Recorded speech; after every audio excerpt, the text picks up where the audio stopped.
This is Jonah Hill, and you're listening to the only podcast that matters.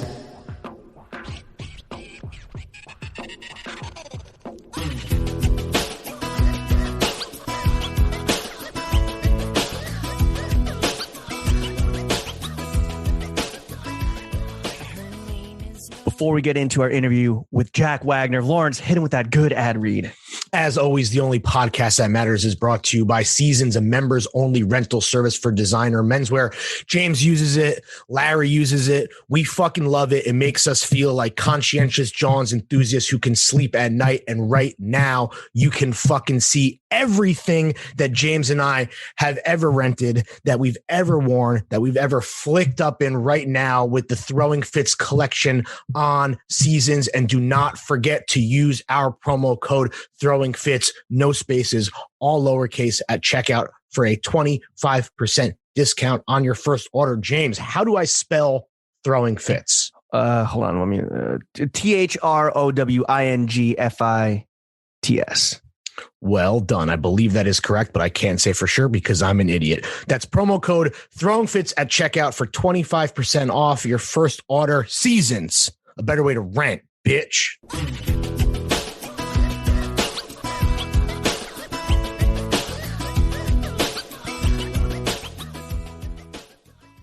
Throw Gang, we are joined by the Viking of virality, the Don Dada of the deep dive. Hey, bartender, Jack, the Prince of Podcast. Yo, DJ, drop that Ride of the Valkyries because my man's going Swagner. He puts the pay in Patreon, the underground gorp god. You know why IBS got that IBS? Because it stays shitting on the haters. The West Point Pasha, future recipient of the Purple Heart, artist, internet savant, and co-host of Yeah, But Still, Jack Wagner. Oh, Jack, my God. I've never. How are you? You do that for every guest, and I just don't know. Oh, wow. I mean, no, I love it. That was incredible. I'm done here, so I'm going to cut my mic, and Warren's going to take over now. Yeah, we start like as high as possible, terrifying highs, and then we're just going to hit That was incredible. Dizzying lows. Yeah. Is there a theme song being played? Like, is there actually a cue? No. Okay, so we're just talking now. Yeah, the theme song. I love it. That was huge.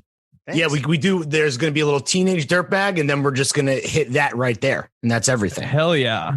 The next thing we want to do, Jack, is a fit check where you're going to walk us and the audience at home through the totality of your outfit. Oh, boy. Sir. I'm not prepared for that. The choice for you, though, is you can start top down, spectacles down, or you can start bottom up. Oh, my God. Oh, dude, I had a feeling. I had some, well, Spider look, sense? I'm gonna just set myself up. Like I'm not wearing shoes. Okay. Are you wearing like bare feet? But part of me was like, we talked a lot about polo before when you guys came on our podcast. I'm like, I do have these polo slippers that I was like, they're not going to be seeing my slippers, but I feel like I need to get in the polo mindset before I come onto this. Yeah, just get my feet right. Right. The young Dro mindset. Yeah, but I didn't do that. That's kind of a bummer because you strike me as such a, James and I have said this before, behind your back, how kind and thoughtful of an interviewer you are. So we're really excited. Like it was talk about a career highlight to be on. Yeah, but still. So the fact that we can even just have you on our show.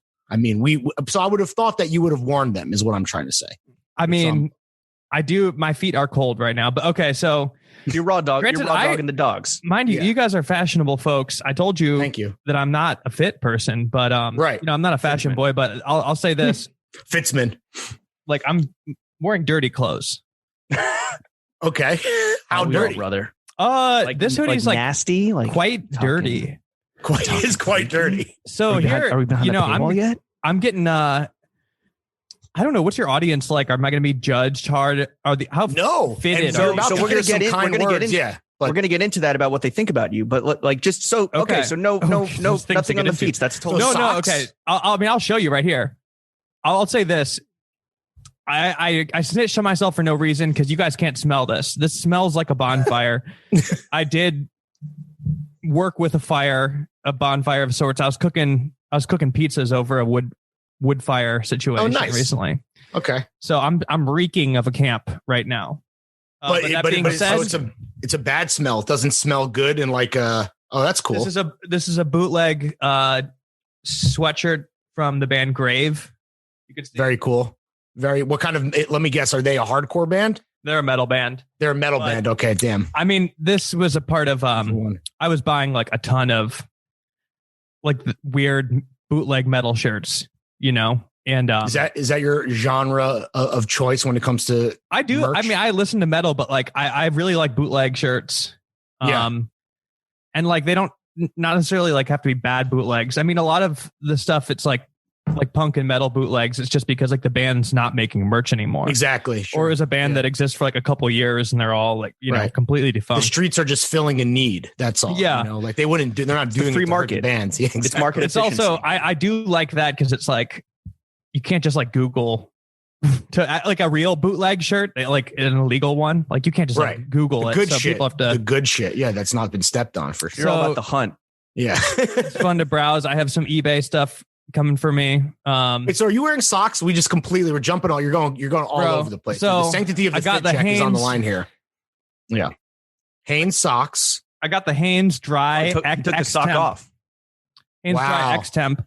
Well, That's beautiful. you know, Thank you for you guys holding that aren't- up for us. You guys aren't going to see my feet. I'm sorry, you have to pay for that behind the Right, paywall sure. feet. And then I'm actually wearing Cole's pants, dude. Let's Cole's what kind of jeans? Cole's jeans? Cole's khakis? Cole's Dockers work pants, believe it or not. Wow. So like a dickie? It's like a dickie, but they're stretchy. So Nice. I'm not kidding. Like I live weirdly close to a Cole's. And I haven't been there since I was a kid, and my mom would like drag me. I'd fucking hate it For like back to school shopping or whatever. Absolutely, like and get the most trash. You know what they I mean, say, like, Jack? Everyone wants to wear Kohl's until it's time to do Kohl's shit. Exactly, dude. Like what? Like not have sex? Yes. Like be a substitute teacher. Yeah, exactly. No, but I mean, the fact that who knows what damage was done to my life by Kohl's and like what brands do they sell like there? Arizona? Is that one of them? Arizona. Well, and this is what we're talking about with Chaps Ralph Lauren, like for Ralph Lauren for poor people, basically. So, you know, not the class shame, but I'll say this, like I definitely had a different outlook on Kohl's when I went in there as a grown man. What's your new outlook? Please regale us. Highly advise everybody going in there. First of all, it slaps. It's like a mix. They have like really good sales. I'll say that. And it's, if anything, it's amusing because it's a lot of the predictable stuff. Like you're seeing the Adidas stuff that it's like not clear when it was made. Just kind of like the things that like it's always been the same for just years. Generic Slavic and not Slavcore. Yeah, but like not even the generic cool 1996 Slav shit. You're getting like the bad Adidas. You're getting like the bad Nike. Like still 3 stripes though. They at least have stripes, but like this is not cool. You know what I'm talking? It's like the type of dad wears when he mows the lawn. Yeah, it's how you used to be able to. You could used to before Air Monarchs were like a cool shoe that like Brandon Wardell would talk about wearing on a fashion podcast. You could buy them there. To get that shoe, you had to go to like specific vendors. You can't just like go to like, you know, I don't even know if you could get it at Foot Action or Foot Locker. Yeah. Foot Locker. You had to like, you know, go to Kohl's or whatever. So I get that it's like you know, a certain tier. Yeah. If tier 0 is the best Nike tier, we're at like tier 3. I think it's like DEF CON, the reverse of that. So there's that. There's like you're walking around, you're seeing that, you're like, okay, that makes sense. Then you go into like the young, like the men's clothes, or the men's, then there's the young men's, right? I thought you were going to say young Dro for a second. Yeah, young Dro section. I'd say like all of that Husky stuff. Dro. Yeah, none of that stuff's like really useful. I mean, you could kind of get like. Wait, were you shopping in the young men's section? Is that what you're saying? Or well, you're just like perusing? Do you know what I mean by the difference? Like men's would be like dad stuff. Like for men. Young men is like teens. Young men is like a V-neck. Like in those stores, it's like, oh yeah, it's a V-neck and a shirt with like the Dr. Pepper logo on it or whatever. Right. Yeah, like, sure. Oh, it's a Rolling Stone shirt. Yeah. Whatever shirt is too corny for Spencer's Gifts, they have that. Yeah, that. But like that stuff's kind of what you would expect, but then you could get wild card items is just like absolutely baffling. Like, you'll just see a single Milwaukee Bucks jersey that's like 5XL. And you go in there and you start seeing some of the shit. You're like, why do they sell a single Milwaukee Bucks jersey? This is the only jersey sold in the store. There's no other jerseys. It's like, number 92. A couple things like that. And I thought it was like Middleton triple XL just chilling. I know. I thought it was a weird Colesism, but then I realized that I think you can return stuff from Amazon there now, like Amazon What? Prime. It's just a giant receptacle for shit from Amazon. They have like some kind of partnership, and then you could pick up stuff from Kohl's too. I haven't utilized it yet, but I think as a result, there's occasionally just absolute fucking wild card items. But it's also a depository for like some brands that just, instead of, if they put it on like final sale, and then when it doesn't move, they just give it to Kohl's, and then Kohl's has it, which is why sometimes you have like hypebeasts find these like incredibly rare sneakers at like a Kohl's. Like Marshalls. Oh, like Marshalls. Yeah. I believe it, dude. So you landed on the workwear pants, though, the stretchy workwear pants. Yeah. Yes, I'll show you them. Actually, they're pretty good. I would love to know the details that make them so special and work-weary. Like, is there a hammer loop? I mean, these aren't wireless, so I'm going to back away. I'm not going to be able to hear you for a second. Yeah, do a little twirl for us. Damn, this is hard. He's taking the pants off. Yeah, you're gonna have naked. Okay. Oh my God, his dick's out. Oh my God, Jack's dick's out on Zoom. Okay, it's huge.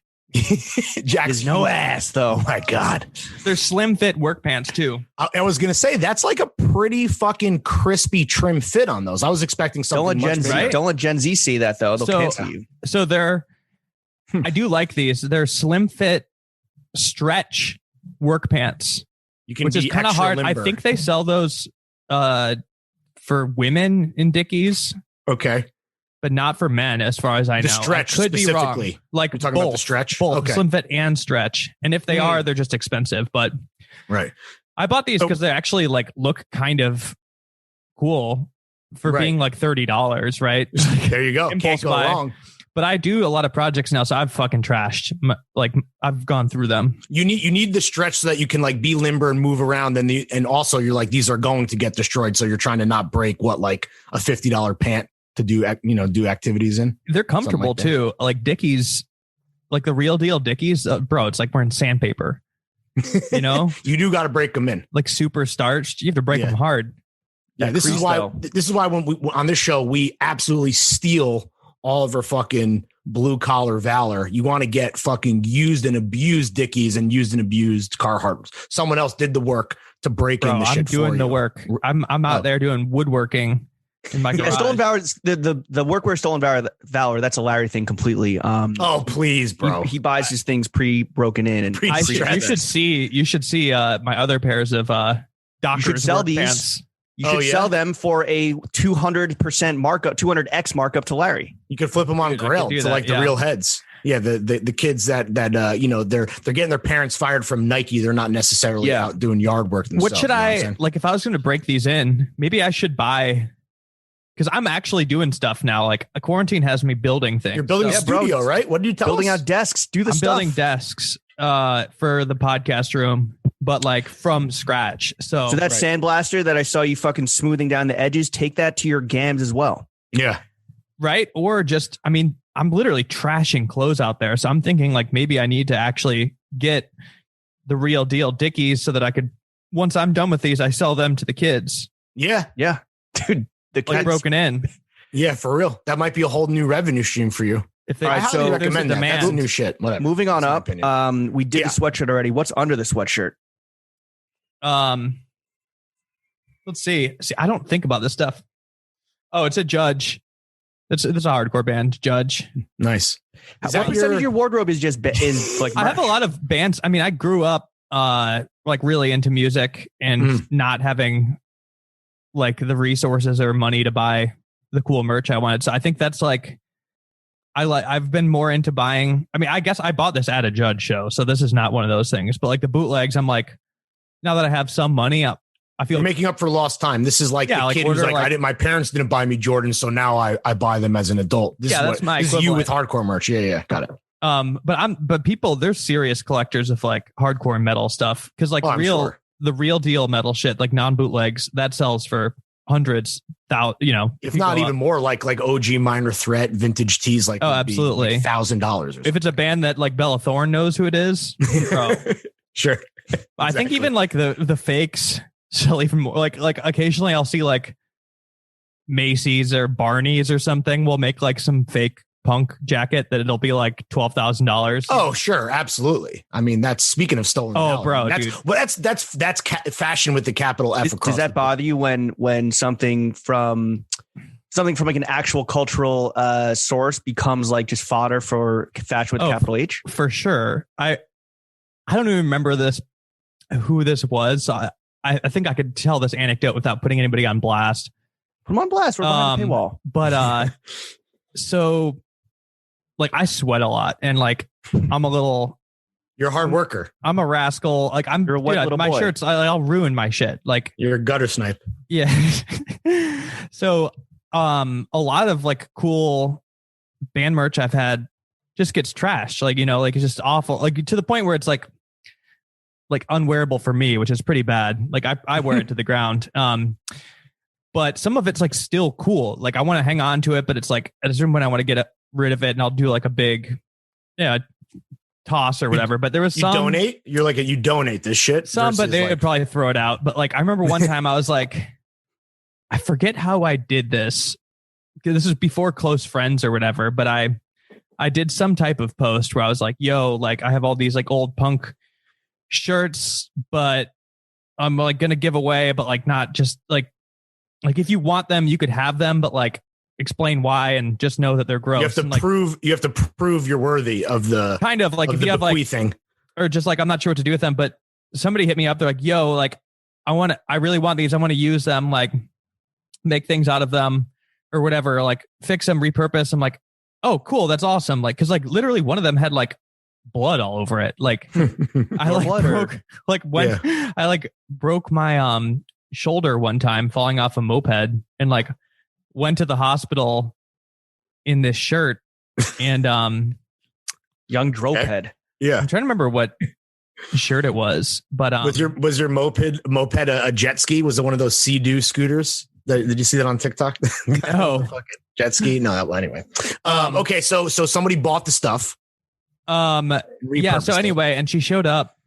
I was thinking like, dude, this is cool. Like if somebody like has nastier taste than me or could repurpose it, like this is awesome. And she shows up and like after I hand her all my cool shirts, like really distressed punk shirts and like some like weird OG finds, like she's like, oh yeah, like she's like start showing me what she does, and like she makes those like Macy's style jackets with like like poser like punk jackets for like rich people, and I'm like, you can give them back. Yeah, I was like, so what did he run you over with my moped? Yeah. Oh, that's cool. Like, damn, bro. I was like, all right, have fun. I was bro, like, you were literally a fashion victim. Yeah, I know, a literal victim. I was taken advantage of. But I can't believe you didn't stand up for it because that's your history, dude. Well, I can't just like take it back. And she was nice. Like, so I mean, granted, I was going to throw these away otherwise. Should have vetted her hard up front. I feel like, so I would have taken them from her and then thrown them in the trash can. And that would have been, and guess what? That would have been punk rock as fuck, dude. Yeah. I mean, it was a little brutal because like she was definitely making the type of stuff you've probably seen it where it's like John Varvatos level shit. Yeah. But so like she cuts out the shirt and makes it like the patch on the back, like a back patch, of the denim jacket, but which is fine. But then like these jackets are also like, you know, have like dumb, like studs and threads going places and like other patches that don't make sense with the band where it's just like the Rolling Stones tongue and like like a peace sign or some stupid shit. Great 311. Yeah, like the anarchy symbol or whatever. And yeah, just like bad. And you I was got finessed, like, right, dog. You got fucking finessed. Yeah, but she by was a poser. Yo, there's scammers everywhere. She was legitimately psyched though. Like I'm not sure if this business was really like gotten off the ground. Like, I don't know if they're going to be sold, but we don't expect you to put her on blast. Don't put this poor woman on blast, but like we wouldn't know who the fuck it is. Like, no, and that woman was Mary Kate Olsen of the Row. Yeah. And that's how the Row started, kids. No, like I literally don't even remember who it is. What about the spectacles? Oh yeah. You have a signature frame, I feel like. These are nice ones, I believe, but I don't. Garrett Light. Damn, those are nice. His dad is Oliver Peoples, bro. Oh, okay. That makes sense. I just I feel like Garrett Light, while they do make great sunglasses, people tried to cancel him because he definitely had some fucking coronavirus related thoughts and takes that I think people did not appreciate. Oh, I can't remember them. See, I don't even know. I just went to like, but he's a guy. He's like a LA sunglass Prince of sunglasses. Or The some shit. Sunsman. Yeah, his dad is. Yeah. I grew up in a very frugal home, like lens crafters nonstop. I mean, the last couple of years, I've been having to unlearn like Aldi lifestyle, basically. Just you guys are familiar with Aldi, the grocery store? No, please tell us. You don't know West Coast Aldi? thing? Yeah, is that a regional thing? No. It might be regional. I didn't think so. Aldi? How do you spell that? ALDI.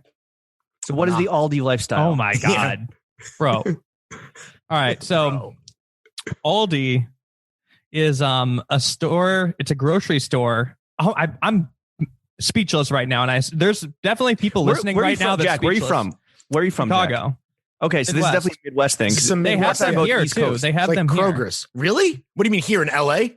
In LA, yeah, they're all over the place. We're in New York, bro. We're in Brooklyn. So when you say I'm gonna have look it this up here- while explaining it. But Aldi, they sell cheap groceries, but it's knockoffs, but it's like their own knockoff.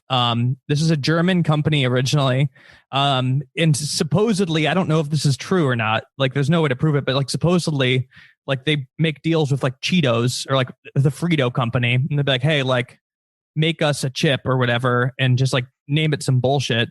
So instead of Cheetos, it'll be just called Chester or something like that. Or Chester's. actually at Aldi, it's often called Clancy's. Clancy is like their fake They're in-house. in-house chip brand.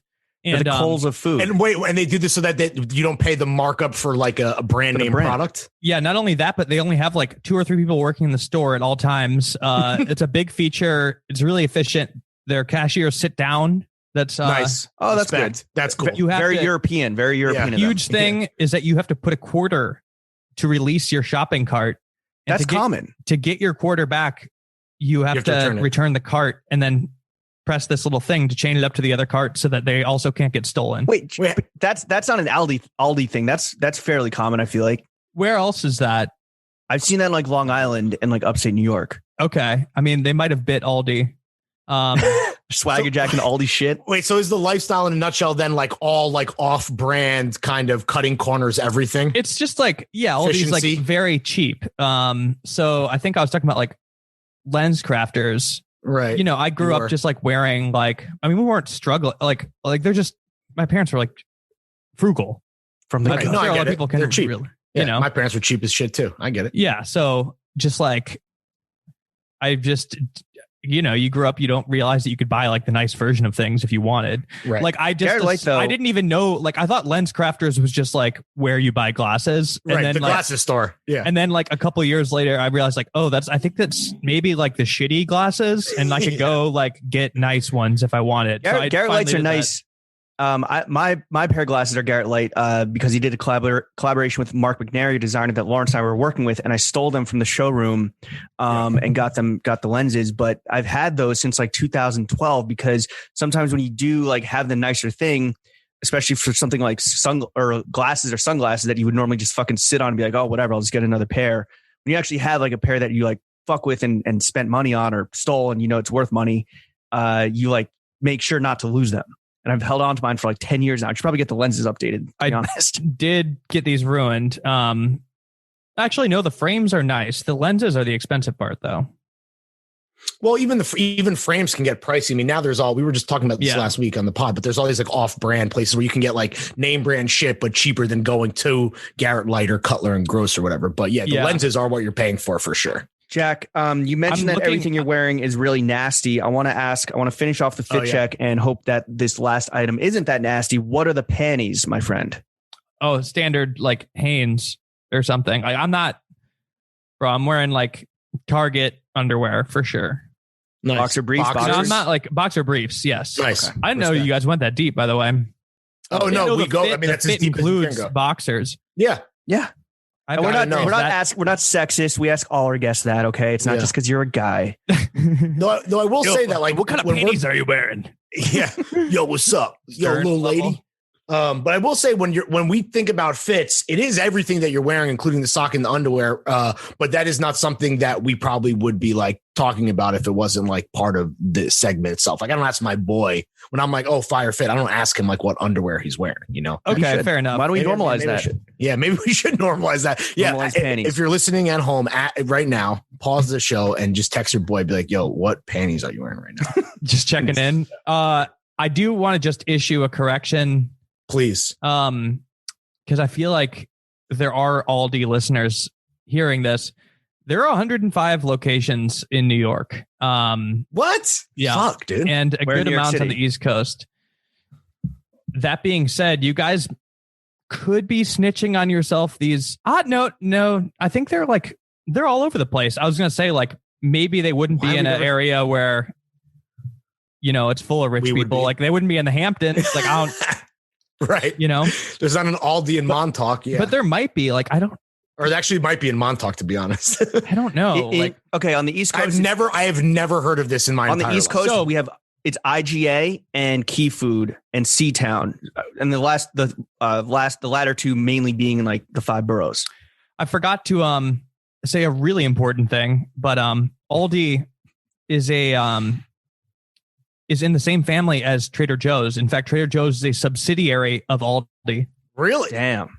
How deep does this go? It follows a similar Aldi model where the Trader Aldi Joe's, mindset. Yeah.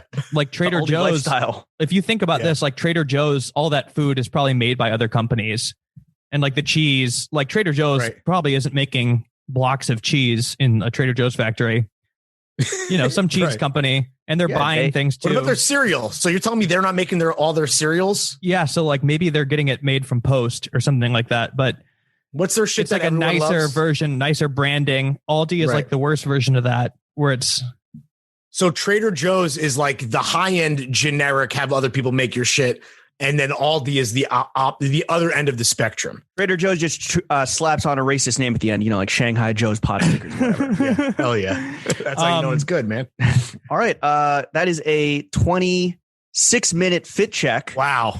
Yeah, but it was an Aldi check too, and a privilege check. And definitely an Aldi check. It was a whole full lifestyle check. But I do want to get into the meat and potatoes of this podcast. So Jack, like, could be bought at Aldi. Yeah, I do not recommend it. Potatoes are fine, not the meat. Yeah. You don't want to get your Aldi chicken on. So like you preface this whole podcast, you know, up top before and on text with you're like, yo, I know nothing about fits.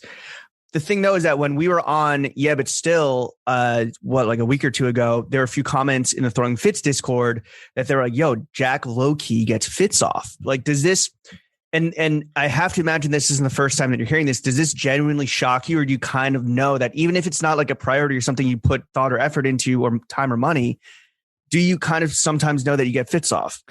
I mean, like, I think I'd like to think that I have cool clothing items, but like, I think there's a difference between, in the last picture on our podcast, there's always like a dynamic with me and Brandon's. Like Brandon pulls up in like whatever designer shirt he has bought, you know what I'm saying? And like shoes and then like, I'll just be wearing just kind of like the dumb shit I buy.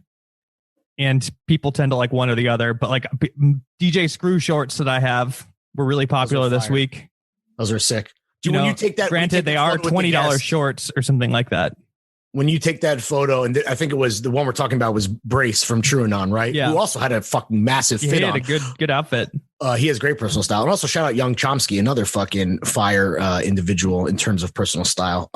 But when you're taking that pic in your mind, are you like, this is low key a fit pic, even though like you're promoting a guest and like, because it is full body every time and you guys are stanced up and we can see every element of the fit. So is that a fit pic? Is it not? Oh, it's a fit pic. Like I think we even called them that. For me though, like, I mean, dude, Brandon like is a fit boy. So it's always, he comes knowing that like he's showing up to take that picture. But your mindset is what? Like, just, this is what I'm comfortable in today? Or are you like, we record at my home. So in person. So a lot of times I'm just like, depending on how busy I am, I'm just wearing whatever was worn. But to circle back to your question, I guess, like, No, that makes me feel good. I'm glad about that. But at the same time, like, I think there's a difference between like looking kind of cool and like having like whatever, Brandon, whatever you call that. You know what I'm saying? Like, what did you call that? There's the cohesion of the fit, right? Which can be enjoyed whether or not you're a fan of it. You can be like, okay, well, this is a fit. And then I think what separates you is that you have varying interests, and those interests are interesting, and you put those interests literally on your chest, right? And so people are like, oh, he fucks with a cool band, or he knows this like, you know, style of bootleg or whatever. And Jack You're is signaling like your taste out level. there. Yeah. Yeah, I think I try not to dress like a huge dork, even though I certainly do often. Like, I really push the limits of like how dumb I'm willing, like, because I also could not care. You know, like we were just on some trip up north where nobody knew who I was, and I was like, bro, I was really looking like German tourist by the end, like straight up bad. Like, wait, so are you implying that in your day to day, like you get recognized, so you want to like not be a bozo on the street? Oh no, I didn't mean it like that, but like I meant it in the sense of like, nobody knows. I'm not working. Like, I'm not working. My neighbors aren't seeing me. My friends aren't seeing me. Like, you don't have to look like, respectable. The shackles of society are completely gone, so you can wear a fanny pack. I can finally put on my lederhosen. I think actually what it was that like I probably did look respectable, but I was wearing like layers of Patagonia, like, but not in a cool way. Like, like I was wearing like just the tech guy cool. Like zip up, and then like the corpo hiking pants, like Gorp. That's like the hiking stuff, right? So yes. But there's like a cool way to do it. I was doing it like, if you imagine, like my clothes are getting dirty, I'm wearing only the stuff, and I'm looking more and more like a 60-year-old. It was German all function, no form. Absolutely. Got it. Jack, though, so I believe you're referencing this like tour of national parks that you went on this past summer. And I called you in the greatest introduction of all time, which only get better week to week, by the way, the underground Gorp God. I mean, you might think that it's dorky, but I think that what's refreshing to me is that you were dressing in Gorp and actually doing Gorp, right? It wasn't some poser shit. So like, do you think that would you venture that you do get Gorp fits off from time to time? I'm working on it. Like, I think me and my girlfriend have been doing more during COVID. So I'm like I'm acquiring these things for practical reasons. Right. But I've been getting some cool things. Like, I think I told you on pod, I got a $10 Patagonia jacket. Like it's sought after. It's like what's the ones with like the kind of like a ball texture, you know? It's like Sherpa. Oh, deep pile. The deep pile. Yeah. It's like one of those. It's a fleece. Yeah. I know what you're talking about. Yeah. Lawrence, do you have any?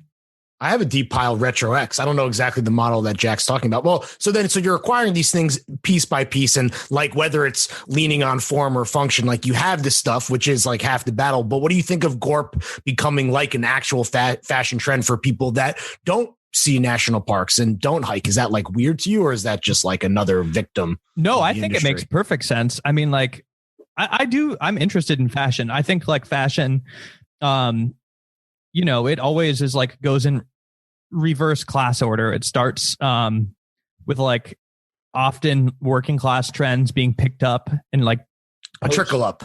Yeah, it's a trickle up trend. This is trickle up. This is trickle up driponomics. Yeah, triple up driponomics, or the complete opposite. I mean, I basically think it's always the poor people that are starting it, that are like mined for inspiration. Exact. Or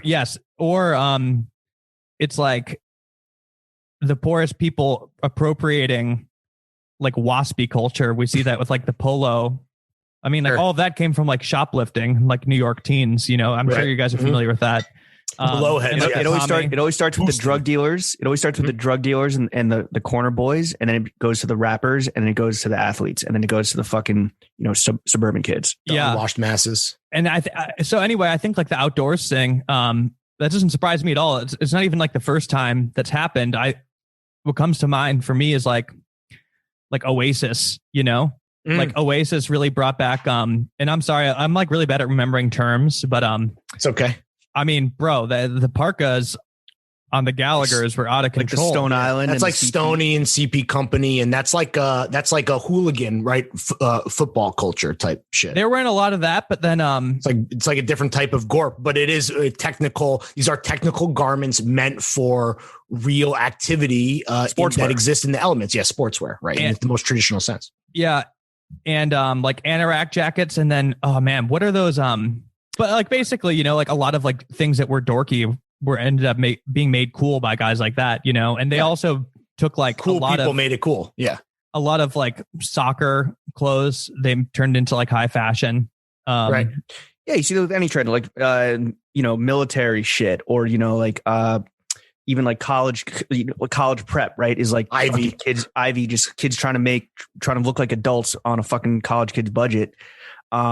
Which is interesting, you know, an interesting point. Like, I don't know, Jack, you're very observant. Like, what is your like honest opinion though on maybe the subculture that Throwing Fits is we're the fucking leaders of, the Johns enthusiasts and the guys who only post photos of themselves and obsess over like getting, you know, the right number of comments, the right number of likes. Like, as someone who's adjacent to that with your co-host, you know, whether or not he's a part of that still TBD. What's your honest opinion on John's enthusiasts and like the fit pick culture that we occupy? I mean, listeners.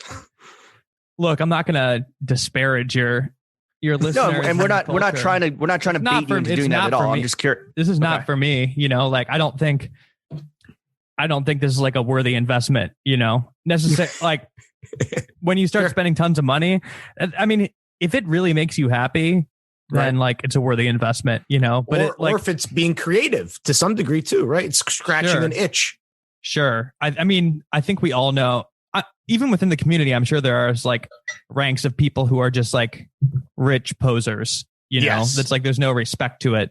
Right. But I think like the art of the fit pick. Yeah. I think like a lot of, if you don't have a lot of money and you're like blowing it all on this stuff, I think that's bad. That's like, you gotta be responsible. Yeah, for sure. But also it's like, if you could only do this because your parents have a ton of money, that's kind of whack too. You know, like, you know what I'm saying? Like, it's always weird when I'll see somebody that's like supposed to be broke and then they're wearing like just crazy, like they're just like fitted to the T. And it's just like, all right, like, is that a big LA thing? That feels like it's just like you don't have a job and you're like wearing like $5,000 worth of clothes. It's like, they're an influencer. Then you just Google like blank parents and you're like, oh, okay, and cool. Then it's got it. Yeah. That's a very LA thing. That's something I only started doing solved here. the case on that one. Yeah, bro. That's there needs to be a name for that. Yeah. Do you pay attention to it at all? Like, this kid that got busted, his mom was a VP at Nike, right? And he was using her credit card. I read that. Yeah, that was really funny. Like, is this a source of, and again, I'm not baiting you into anything because it is a source of entertainment for me and Lawrence. Like, when you see the fucking extremes of this, are you like, is this entertainment? Is this like human psychology at its like most extreme? Like, what is this? Like with that? Yeah. Or like, I mean, that's just the latest example of some kid going like cloud chasing his family into unemployment. Dude, I mean, that's just like just being a dumb rich kid, you know, right? Like unnecessarily doing that is, you know, they're probably rich already. Oh, sure. Yeah. I mean, that was like, dude, that was a whole type of ridiculous. Right. The fact that his mom, that's more of a criticism of his mom, really. Yeah. Some people were saying like that like there's certain people that believe, and this is all speculation, that like, of course the parents knew and that they were like, yeah, exactly. Where it is like some type of like inside job. Right? Absolutely. You think she didn't, you just think your son has a warehouse without them knowing? Did you see those pictures? This man is like getting truckloads. Oh, we saw. And she works at Nike. He made sure we saw. His defense was like, but I sold Adidas too. Yeah. God. I mean, yeah, it's just like, it might even be illegal. Like that type of price, like, you know. Like the collusion or, I mean, that's what people are saying about some, Big Sneaker, right? Yeah, some conspiracy theories floating around, you know, just cue it type beat, which who knows, like, Maybe we need to fucking Jack Wagner to do one of his. Yeah, maybe you're the only man who could solve the case, dude. I know it is. It seems like it would be up your wheelhouse, the sneaker collusion. Man, you know it's still bothering me, that windbreaker name. Oh God, we got to move past that. Dude. We got a lot more pod to go. I can't believe you guys don't know this either. You're supposed to be. Well, maybe you're not doing a good enough job describing it. You ever think about that? Let's think of types of raincoats. Is it a Mac? Are you talking about a Macintosh? Or are you talking about? No, a you're talking about a Mac. You're talking about a fucking right. Well, that's a raincoat. A Macintosh is like, yeah, but they button it up all the way to the neck. Yeah, but that's like a lot of fuck. He's talking about like a funnel neck. You talking about a funnel neck on any type of garment? I'm not sure what a funnel neck is. It's a higher like neck though.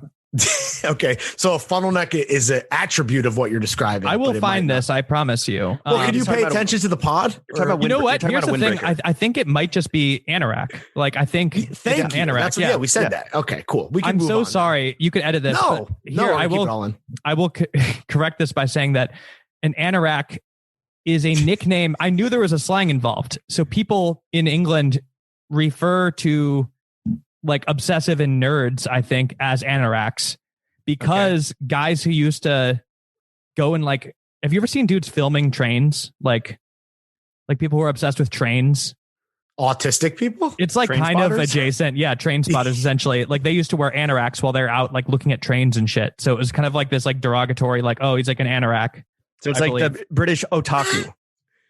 Yeah, I think so. I mean, I'm no Brit. I'm no Anglophile. Look at this fucking anorak over here. Yeah, right. Stay in I mean, school. Your British listeners are probably like cringing at me. I'm getting it wrong. Yeah. Oh, I mate. Yeah. But we have a lot of them too. So. Anyway, what were we talking about? So we're talking about John's enthusiast, and I think that if you were to draw a through line through any member of the Throw Gang, it is absolute enthusiasm. Specifically for John's, but also like obsessiveness towards a lot of different cultures. Yeah, and they're all parkas, right? And funnel necks and all things of that nature. Lawrence and I, we jokingly describe the Throwing Fits fan base as 14-year-old virgins with mom's credit card, but turns out those guys are out in Beaverton making hundreds of $1,000s every month. How would you describe the Yeah But Still fan base? I've been trying to figure that out. I will say that one thing is that they're all really nice. I've noticed that they're all really nice. Why? To each other, or to each other, or to you? To I mean, world? A lot of podcasts. In our immediate circle, I'm not naming names, but they hate their fans, they're just bro, the pods themselves are antagonistic to their own fan base, or secretly don't like their fans. Right. They're just the fans are abusive or just psychopaths. Right, there's reasons, yeah, sure. Or they love trains. Yeah. Or the podcast means the hosts and the podcast mean something entirely different to the audience than it does to the hosts. It's a disconnect there. Yeah. That's another interesting thing I find in fashion.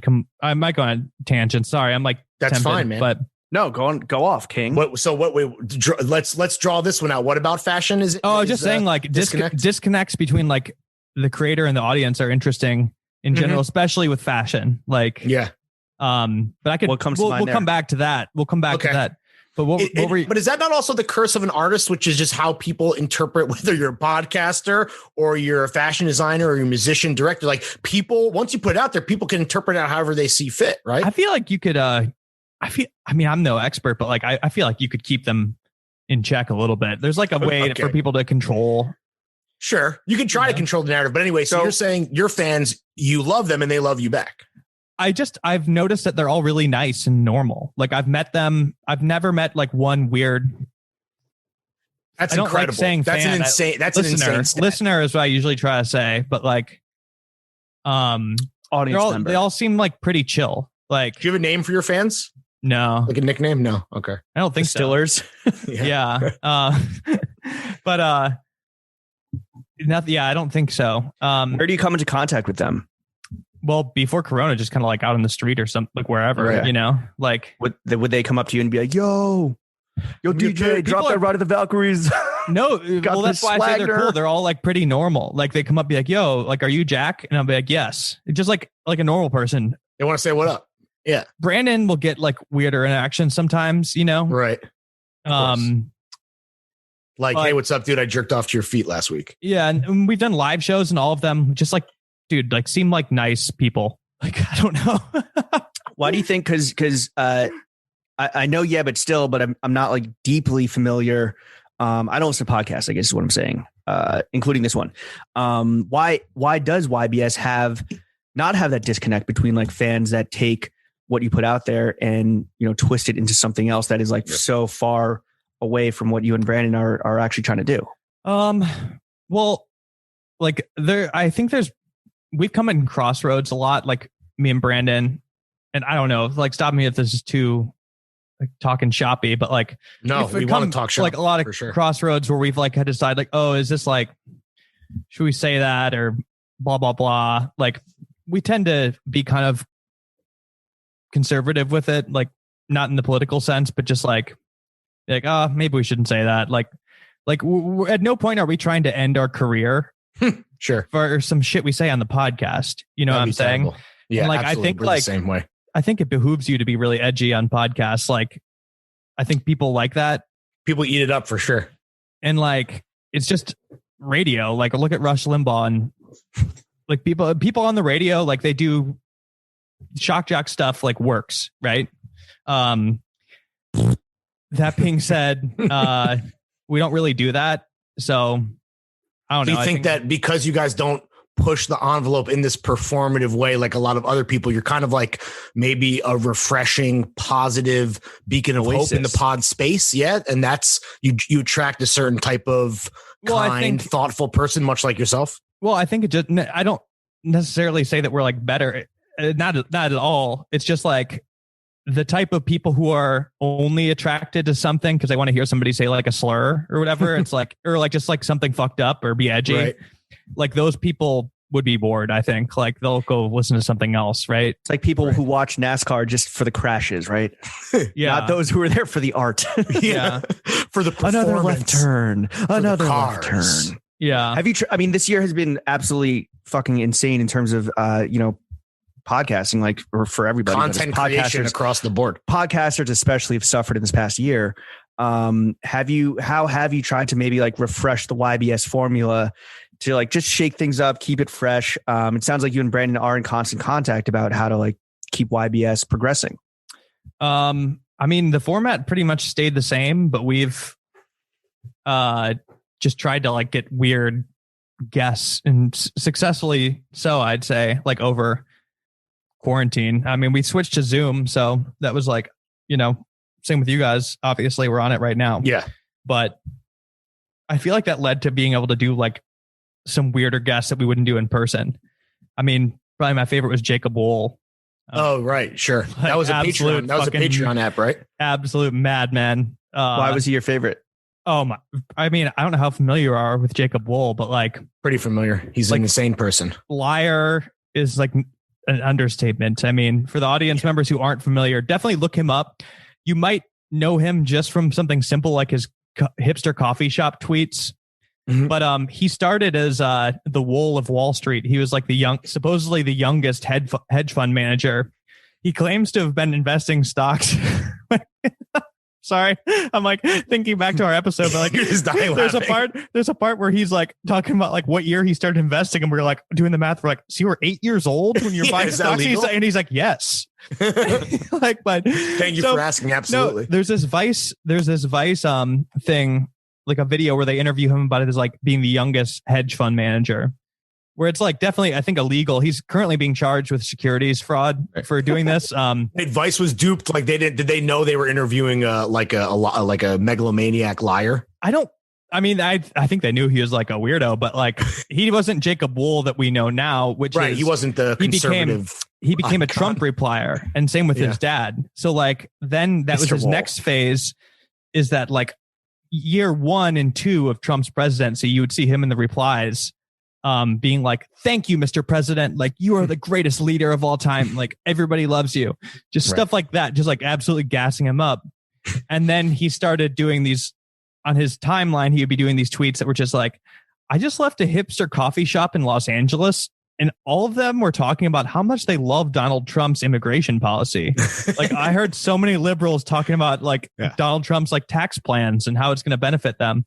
Crazy. He overheard at the liberal coffee shop trope. Yeah, right. Like exactly. He was the origin of that. And then the next phase of Wool, he took it to the next level. He linked up with Jack Berkman, this like weird lawyer. This is long after Wool's been like banned from prison or from Twitter. Very funny Freudian slip there because that is coming up. But where he starts doing like these like political operatives. He kind of like Wool kind of fumbled his whole potential bag, because he could have maybe tried to actually get some like political gigs. Could have been a new Rush Limbaugh. But he started doing his own like unauthorized like political operatives. He would tell you that he has clients paying him to do this, but he absolutely does not. But where he's essentially committing libel and framing people like with stories that are so outrageous, like trying to frame politicians. One of the early ones was James Comey. I forget exactly what he accused him. I think he accused James Comey of rape or something like what? Crazy. He like, did? Yeah. Like, well, what was he Elizabeth Warren too? Was that Elizabeth him? Warren was the most famous one where it was the Marine. It was a Marine. It was accusing him. That was the funniest one because they were accusing her of having like this BDSM relationship with this Marine. And they have this random like guy who has, dude, he had a really funny tattoo. He had like a POD tattoo or something really funny. I have to look this up. Hell yeah. But they did this press conference and this dude, they're asking him like basic questions and he can't even like hold it. And he's like giggling. Did he have like PTSD? Was he an actual veteran or was he? I don't know. Just like manufactured I think they're mostly getting these people off Craigslist and paying them a small amount. Right. Crisis actors. Yeah. I mean, he's doing the real thing, but the thing is like, they're so outrageous that like he's a publicity whore. He's just trying to get like that's what it ultimately comes down to. Or does he think that he's actually going to smear his political enemies? Like, well, that's the thing. It's like, it's so unclear because like at these press conferences, and the listeners, I would highly recommend you look them up. The press conferences, like the only people that show up are ones that are like journalists who are basically there to laugh at him. And they do just get completely laughed at. Right. And it's absurd. Yeah. Completely absurd. Is he a glutton for punishment then? Like, what's your read on him? You potted with him. Do you have one? This is all leading up to say that's why it was the best episode. Because like, I'm telling you, man, like this is one episode that I mentally kind of prepared. And it was like, the closest thing to talking to like the real Joker. Like, I'm not kidding. Like, and it was kind of awe-inspiring being in his presence. Like if there was a real version of the Joker, it's him or something like that, or like a Batman villain in general. It was like because he's like insane. It was insane, completely detestable and charming at the same time, and lying to your face constantly, but with such confidence and lying about stuff that just completely doesn't matter. Like just telling you with complete confidence, like that he was trading stocks at 8 years old. And we're like, that's just commitment. That's commitment to the bit. And like, he's Leo from Catch Me If You Can, right? I mean, it's like a con artist. He's kind of like, but bad and like getting caught every single time. Yeah. And then always getting caught. Catch Me If You Can. I did. Yeah. And then so like we would like catch him in these lies that just make no sense, call him out, and then like and he would defend himself, and then we would start laughing at him to his face, and he would start laughing with us until we're all laughing. And he's like, I know, right? Like, but never admit it. And the weird thing is that like I had a good time talking to him. Like he's a completely detestable. You were smitten, yeah, for sure. But he is he's just fascinating. And so he was your favorite guest for absolutely. Sure. Absolutely. Like in terms of time or just of the pandemic? What do you say? I'll say for the pandemic probably, but that's just like in terms of me as a podcaster podcasting. Right. Like that's what dude. I mean, I called Brandon right after, and we probably talked for an hour, like just about the experience. Just like you had your own like director's cut, like you could have done a commentary, like completely mind blowing. Like that's incredible. Who's been your favorite all time? Thinking outside the pandemic, straight up might be Wool. Like, oh damn. Like, I mean, honestly, you're like passionate about this episode. This episode is really, really good. Like, it's 100%. People should sign up for your Patreon. Or will you ever unlock it, or is this like if you want to plug the Patreon now? This is a reason for everyone to pay $5. Oh, I think this episode's worth like $25. Like, I'd say that like what? Just make it a Smack DVD. Yeah, right. No, but it's like in terms of just the moments in there, like I think it's a good episode, and I would love to do a part 2 sometime, like maybe from prison. He is his prison album. He's facing many charges right now. Like, and what eventually brought him down, of course, this securities fraud case. that's been chasing him since he was, the Wolf of Wall Street. But Right. but what finally brought him down was that he was doing these robocalls during the election, trying to dissuade black voters. Oh damn! How racist were these robocalls? They're pretty racist. Yeah, I was like, do I even need that? It was just They sound legal though. yeah. It's not like these would pass muster no, because it's like in Arizona. he hired some black voice actress, or probably just knowing Jacob, he probably has found like a black woman, like not just like, hey, you're black, can you do this for $200? Like, and it's just like she's recording a call and saying that like the idea itself is racist. So in classic Wool form, it's so it's such a offensive idea that it's ineffective because they target black people and they're saying like, hey, if you vote or register to vote, like, and you have warrants, like they'll find you that way from your new address. Where it's like just preying on these people. Yeah, it's the premise and the strategy is racist. So like it's not even effective because like that's just a stereotype in his head that black people are all afraid of the police because they have warrants, right? Like because they have warrants. Sure. Like I think a lot of black people are afraid of the police coming after them and without warrants, right? Right. Regardless, like being an innocent person that's brutalized by the police, but Jesus. Yeah. So like the plan, I don't think it fucking did anything, but that's what brought him down. Like he got caught for it. Wow. And famously, also, I know I'm just rambling. No. It's fine. He had like this strategy website for like this like company that was supposedly not him with all these staffers, but like all of the staff was like, dude, there was like some like I forget who, there was like some famous models like that he used pictures of, I think, and and the phone number for the company was his mom's cell phone number. This honestly sounds like there's a lot of parallels between Jacob Wool and the fucking sneaker reseller kid out in Beaverton. Yeah, I mean, but on the website, like the CTO, it's like Kate Moss. Like it's just like completely like, or just him wearing different hats. I wish I had like a memory refresher before this, but So here's a question. Here's the other side of this coin. Who's been your least favorite guest? Yeah, pandemic or all time. Yeah. Oh man, and you can't say us. And we have it, and I know that this is like putting you on the spot, but like we have an answer that we say all the time. So like if you feel like we're gonna try to, set you up to hurt anyone's feelings, we will hurt someone's feelings as well if you would like. Oh, who is your least favorite? I'm kind of curious. Neve Schulman. Oh, that's right. My God, bro, are you kidding me? You had Neve on there? That's failing upwards. It was a previous podcast endeavor that shall not be named, and he was bro, atrocious. We have like 2 or 3 episodes where you just make fun of him. Oh, really? Totally. Just, like, straight go up to town. Like me and Brandon just like take turns, like kicking him and fucking, polishing our boots off between. He showed up. He's like, "What's up? I just drove my very expensive motorcycle over here, my cool motorcycle jacket." Yeah. He's like, my wife's pregnant. She's in labor right now, so I might see my son get born. I don't know. But I got a pod with the fellas. Oh, I made $200,000 last year. Dude, I accused him of whatever. Wait, what did he say?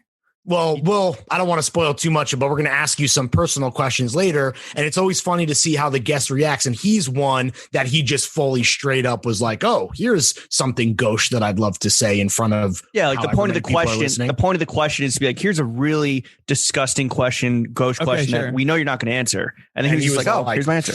Hold my beer. I made $500,000 last year.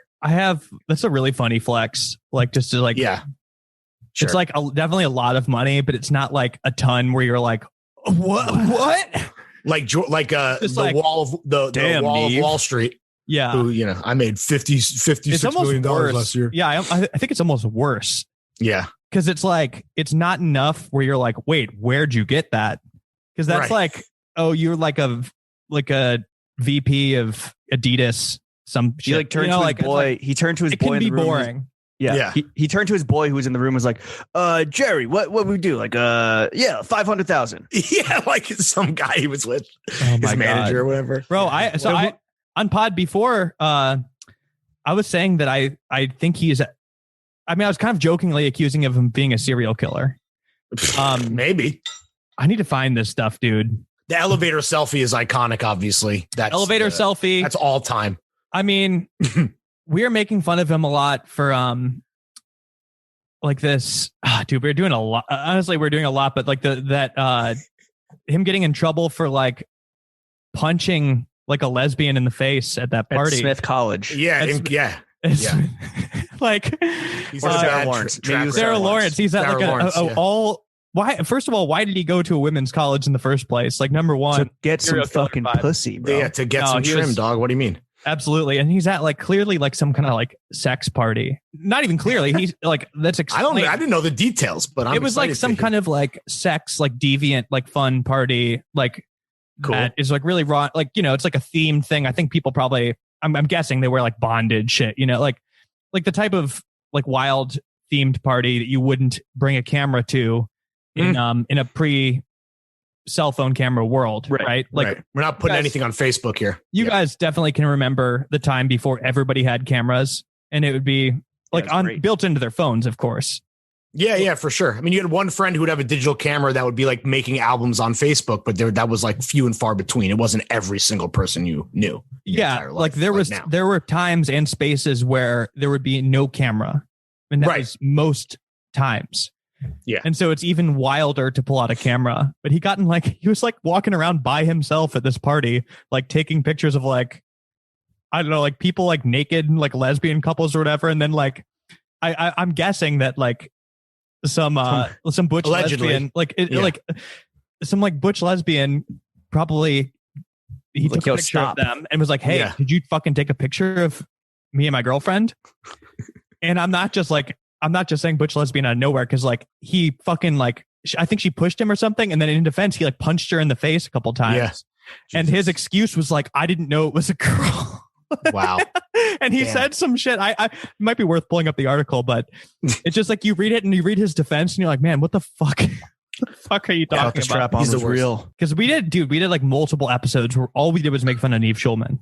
Do you want his contact? You want to get him on the pod? Is he your arch nemesis? God, no. See, he's just your whipping boy. We just make fun of him. I mean, OG episode was like, obviously, probably first 20 episodes talking about that elevator pick. Are you kidding me? Like, one of the funniest pictures I've ever seen in my life. It's absolutely insane that he thought that was a good on so many idea. levels. I do think he might be a serial killer. Like that. Yeah. Like that. Zero self-awareness. Thing. Yeah. His sense of self is not real. Like I think sociopath type behavior. The elevator pick is hysterical, dude. It's an all-timer. You guys have, I'm sure, talked about that at length, right? I think he actually probably lives near me. That's the funny thing is like, as along with my at the local joke, I was like, this man might kill me. Like I'm, I'm in hunting distance or something. See him at Alfred's. So all these. I mean, this is why I was making fun of him, calling him a serial killer. He did this post just out of fucking nowhere. When was this? Oh, fuck. What date was this? 11/18. Oh, this was right after the election.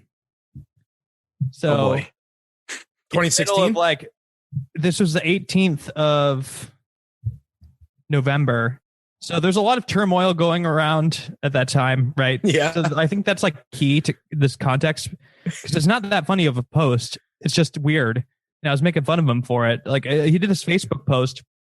Obviously last year is like a big Black Lives Matter, like not a good year for being a supporter of the police. Right. Like there's no, like you can't just like casually do a post supporting the cops last year, but just literally out of nowhere, November 18th, 2020, Neve Schulman on Facebook drops this post. It's like, this boy got lost in Central Park, and I took a photo of the moment he was found and reunited with his father by these NYPD officers. I know it's been a tough year to be a cop, but I wanted to take a moment to say thank you to all the men and women who put their lives on the line to keep our community safe. Damn. And it's this picture, like this wide shot of like a dad hugging a little boy, and there's like some cops looking. And it's like, I mean, everybody on Twitter was mad at this, right? Because it's like, dude, what the fuck? Like, right. This isn't read the room. Read the room. Absolutely read the room. Like, also, it's just, why are you even thinking about that right now? Like, the protests are like over. Right. The elections just happened, and like Donald Trump's like not acknowledging that he lost, or I don't even think it was declared yet, right? It's like, no, it was still absolutely going, like, like what are you talking mayhem. about? This is not like any kind of like police holiday. It's not like. There's no special reason for doing this, right? And then in the comments he says, FYI, this photo was taken back in 2010. It's like, wait, what? You went 10 years in the archive. It just drafts for 10 years. This for a random thing. And it's also just like, so anyway, I ended up making fun of him because like, I looked at this and I was like, wait, why did you even take this picture? Like, why were you there? Like, and why do you know what was the context? What was the context even 10 years ago? What was the context 10 years ago? How do you know the story? Why were you taking pictures of this boy? And why were you there the moment he was reunited? Right. Because like he was the kidnapper. If you were there the moment he was reunited. Exactly. Right. Like, how else would he have been there? Like, what if he, what a coincidence. What if it went wrong? And, like, you know, he played dumb, like, oh, I'm merely a photographer. I helped find the boy, whatever. I'm just here to post. I'm MTV's Neve Schulman. I'm just here to post feel good stories about the cops. Yeah, don't mind exactly. Bro, I'm not a pedophile. I'm not a kidnapper. You know, he's good at finding kids. You know, he might be good at taking them too. Is he your dream guest? Is he who you want on the pod the most? I don't know. That's the third follow up here. I've grown. I've grown and maybe turned into more of a pussy. Like, I don't know. I like wouldn't want a combative Neve Schulman. Like, I don't know if I want the Neve Schulman smoke. I think I just like laughing at him from afar, you know? Right. Do your you Twitter have fingers? You're all Twitter fingers. But not even the Twitter fingers, really. Like, a younger version of me would have wanted the smoke, right? Like, now it's just kind of like, man, I don't really want to deal with it. I'm getting too old for this shit. I am. You don't want to meet him in the Thunderdome. I don't want to bleed all over my shirts and then give them to some fucking fashion girl. Exactly. Do you have a dream guest though? Like, is there anyone on the wish list that you do one day want on the pod? Besides Young Dro. Yeah, let me think. We do have like a wish list. Dude, I need to hear the Neve, by the way. You should listen to it. It's still if anything, it'll help you build your profile for him. I cannot wait to hear this, dude. Yeah. I mean, he's just a dick, dude. There is nothing out of his mouth that isn't smug and just like exactly like the salary. Exactly like the salary. He would try to flex, and we'd just be like, "That's not flexible." Yeah, he really wanted to impress us too, which is always like when it's a smug person that like you're the host you don't really like, but then that person is trying to like impress you in the audience, like a recipe for disaster. He's like, I just got over here my BMW 300 X4, and we're like, yeah, what the fuck? We don't care. What? Like, yeah, he's what is so a tinderbox of smugness. See, we're like, where do you live? We're like, where do you live? He's like, I live in Williamsburg. It's pretty cool. Have you heard of it? We're like, dude, he's a sociopath. Yes. Has to be. Yeah. You know, I told you guys I have a good nose for these people, right? Yes. I told you I sniffed out test. Yeah. You know, the Jack one who test. shall not be named, Shia LaBeouf. Right. But he always rubbed me the wrong way. It's just like strange behavior. Same with Neve Schulman. Just, you know, behavior that doesn't add up and just makes no sense. Crazy that he hasn't been canceled. Oh, it's got to be. They tried to. They tried to delete me. He was ahead of his time. He was. He got accused by some guests of being very inappropriate. But it supposedly was. They settled. I think they settled. Wow. Yeah. Damn. Thank you, Viacom. Turns out he wasn't making. They came out of the $500 a year, $500,000 a year. But yeah, just with him. I mean, I've only seen the show a few times. Whatever. And one thing that I always found really, really weird is that they'll be in the middle of like these investigations and then like they'll randomly break to these like side things where it's like, oh, hey, let's go check in on like the vacation I had last week with my wife. And it's like, hi. It's like footage of them like going to like vlog shit. Like a vlog in the middle of a Catfish episode. It's like, let's go check. He doesn't even say my wife. It's like, let's go check in on like Katie in Orlando, and it'll just be like his wife and like his little kid, like, and it's just like footage from them like going to the Epcot Center or something. So and it's I'm like an ego thing. It's like I'm just like, wait, like why is your show's about him? It's just like, wait, why is your wife and kid on this television show? Like, this is a show about weird people that are dating online. Like, people don't Nobody watch cares this about for your you. trip to Epcot like, Center. He's trying to humanize himself so he doesn't get arrested for that 2010 kidnapping. Maybe, but it's weird. It's so weird, like inserting your family into the show where you're He's like, a narcissist for sure, megalomaniac, narcissist. Obvious. But it's like it's also just like funny instincts. Where it's like, Jack, there's a clear reason people listen to it, and it's not to see your fucking baby going to the Epcot Center. They want to see like the weird people on the internet. It's weird to cut away, weird to put your family on the show. Like, Are you fucking, would you guys, if you guys had a family, would you put them on the podcast? Absolutely not. No way. Absolutely not. That's the No last free thing. clout. Are you no fucking free kidding clout. me? unless we get to $20,000 a month on Patreon, and then yes, Lawrence's wife is going to come on as a Oh guest. yeah, that is. Oh yeah, you do have a wife. I'm but- married. Yeah, but that would be. But we wouldn't put our family on just to like to satiate some ego clout no play. It would reason. be like it would be monetary for And sure. you know why? You don't even have to explain why you wouldn't do that. But it's just like you just know it. It's like, oh, because that's my wife. It's not content. Right, exactly. Like This is my that's real not life. that's my family. wife. That's not for the audience. Like, Right. Well, first of all, Jack, everything is content, so you're wrong there. But well, yes, yeah, I but it's do like see what it's you're just saying, like for no reason breaking away to the show to show his vacation footage. Jack, Like- I want to hear some of the names off your wish list, though. I want to hear, but if Neve Schulman isn't your dream guest, but he is like a interest of yours, who is on the wish list for YBS? or feel free to even speak for yourself. So I will. I'm very bad at like thinking of celebrities that I like, or like Because there are none. yeah. But like I never had like a hero growing up. You know, when you're a little kid, you'd be like, oh, like who's your hero? You know, like that type of thing. And it's like, oh, You were hero-less. You were I never really had one, or like your idol or whatever. okay. So What about now? Do you have any heroes I'd now?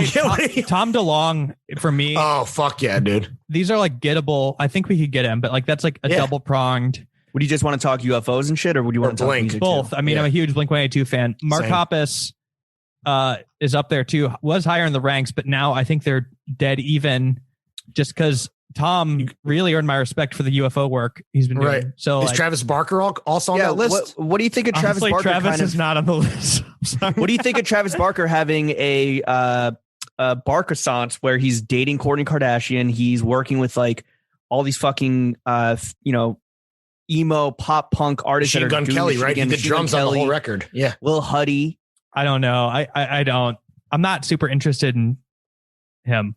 I Like, just respect his skill set as a drumsman. I think he's a great drumsmith. He's an incredible but it's drummer. like, I don't even know. Like, I don't know. He's all over the place. You know, I'm not just, and he seems rather quiet. So, All right, so 2/3 of one of the Blink-182 iterations. Of the second lineup, yeah. Not their first. I'm looking. This list is like kind of reasonable. These are like, this list is not like fantasy. It's like, these are people that we're going to try to get. Cousin Right, Greg. I tried to get Cousin Greg. I hit him up. Oh, He said fuck, he's dude. down, Same. but it's Love He just him. got he just got the first shot of the vax. Yeah. hell yeah. What's his last Braun. name? Nick Braun. Braun. There it is. Yeah. He rocks. Shout out Cousin Greg. He loves Barstool. He loves fucking El Prez, and he did the pizza review or some shit. No, he it's- walked up to El Prez. He like introduced Prez was himself as a doing- fan. Yeah. to while he was Prez. doing a pizza review, and then John Bon Jovi pulled up because they were going to do like a Wow. promotional thing for John Bon Jovi's new tequila brand. So it was El Prez, Cousin Greg, and John Bon Jovi and Wow. John Bon Jovi's son. You know when they say like who's your dream dinner like before you die? That right there. That's like Mount Rushmore. let me get all those guys around a pizza. That'd be yeah, fantastic. I think like Fred Durst would be kind of cool. Oh fuck yes. Because dude. I'm trying to think of like, there's people that I would want to interview. Then there's like people that'd be good. Yeah, but still guess. And it's like different. Fred Durst right? though like, is like Mark very, McGrath is probably one of our best episodes too. Oh right, yeah. But it's Fred like Durst is very trash on TikTok. Let me just tell you, Oh, he's not good. Damn, No. bummer. he's better than John Mayer, but he is pretty trash. John, dude, should be an easy get. Me and Brandon are both friends with him, but Can you Not get down the John? pod. Can you get really? You're his can sneaker. You're his sneaker plug, right? yeah, I mean, like that's the funny thing when you're friends with somebody famous. It's like it's easy to just be a normal friend, but like I asked him a few times, like over the years, and like I don't know, I don't want to be super annoying. Right, It's sure. easy right. to forget that they're famous, but then like you get reminded when you're trying to get them on the podcast, and you're like, Yeah, How did Oh, you yeah. guys become friends? dude, he just fucking slid my DMs one day. fire. And he was just like, "Oh, I fuck with the Versace Tamagotchi." You know, he was like asking Yeah. me questions. And I was like, dude, is this real? Like, he was like, He like asking wanted me- to get to know you. He was such a fan. He was asking me a lot of like specific questions about like what I was doing, like, and then oh no, Maybe he's the sociopath and not Yeah. Neve, dude. he definitely is like. He's in his car with binoculars watching you. Yeah. What's your address? Are you home right now? Well, he was like seemed to be You're curious. high right now. Did you ever get nervous? This was like in Are you the peak of like my debauchery on Instagram, right. where like it was unclear what I was joking about. And he really wanted to know, like, what am I making fun of this stuff? Am I serious? Like where the line was, he was asking. Right. He And, wanted like, to get inside the mind of Jack Wagner. Yeah. And like, I think I was kind of like, he was trying to figure out like if I was being ironic, like basically. And I think I just kind of told him, like, I don't think I'm like doing one or the other, really. It's like, there's like with like Limp Bizkit type stuff. Like there was a period where I was like joking a lot about like that genre of things. But it's like, dude, I mean, like new metal, like I'm kind of like I joke about like Korn and Limp Bizkit and stuff, but like I actually do like those bands. Like, right, you follow the leader. Yeah, it's like it's not ironic. Like people throw around irony too much, right? Right. Like if I wore a Korn shirt, they'd say like, "Oh yeah, you're fucking ironic shirt." It's like, no, it's not.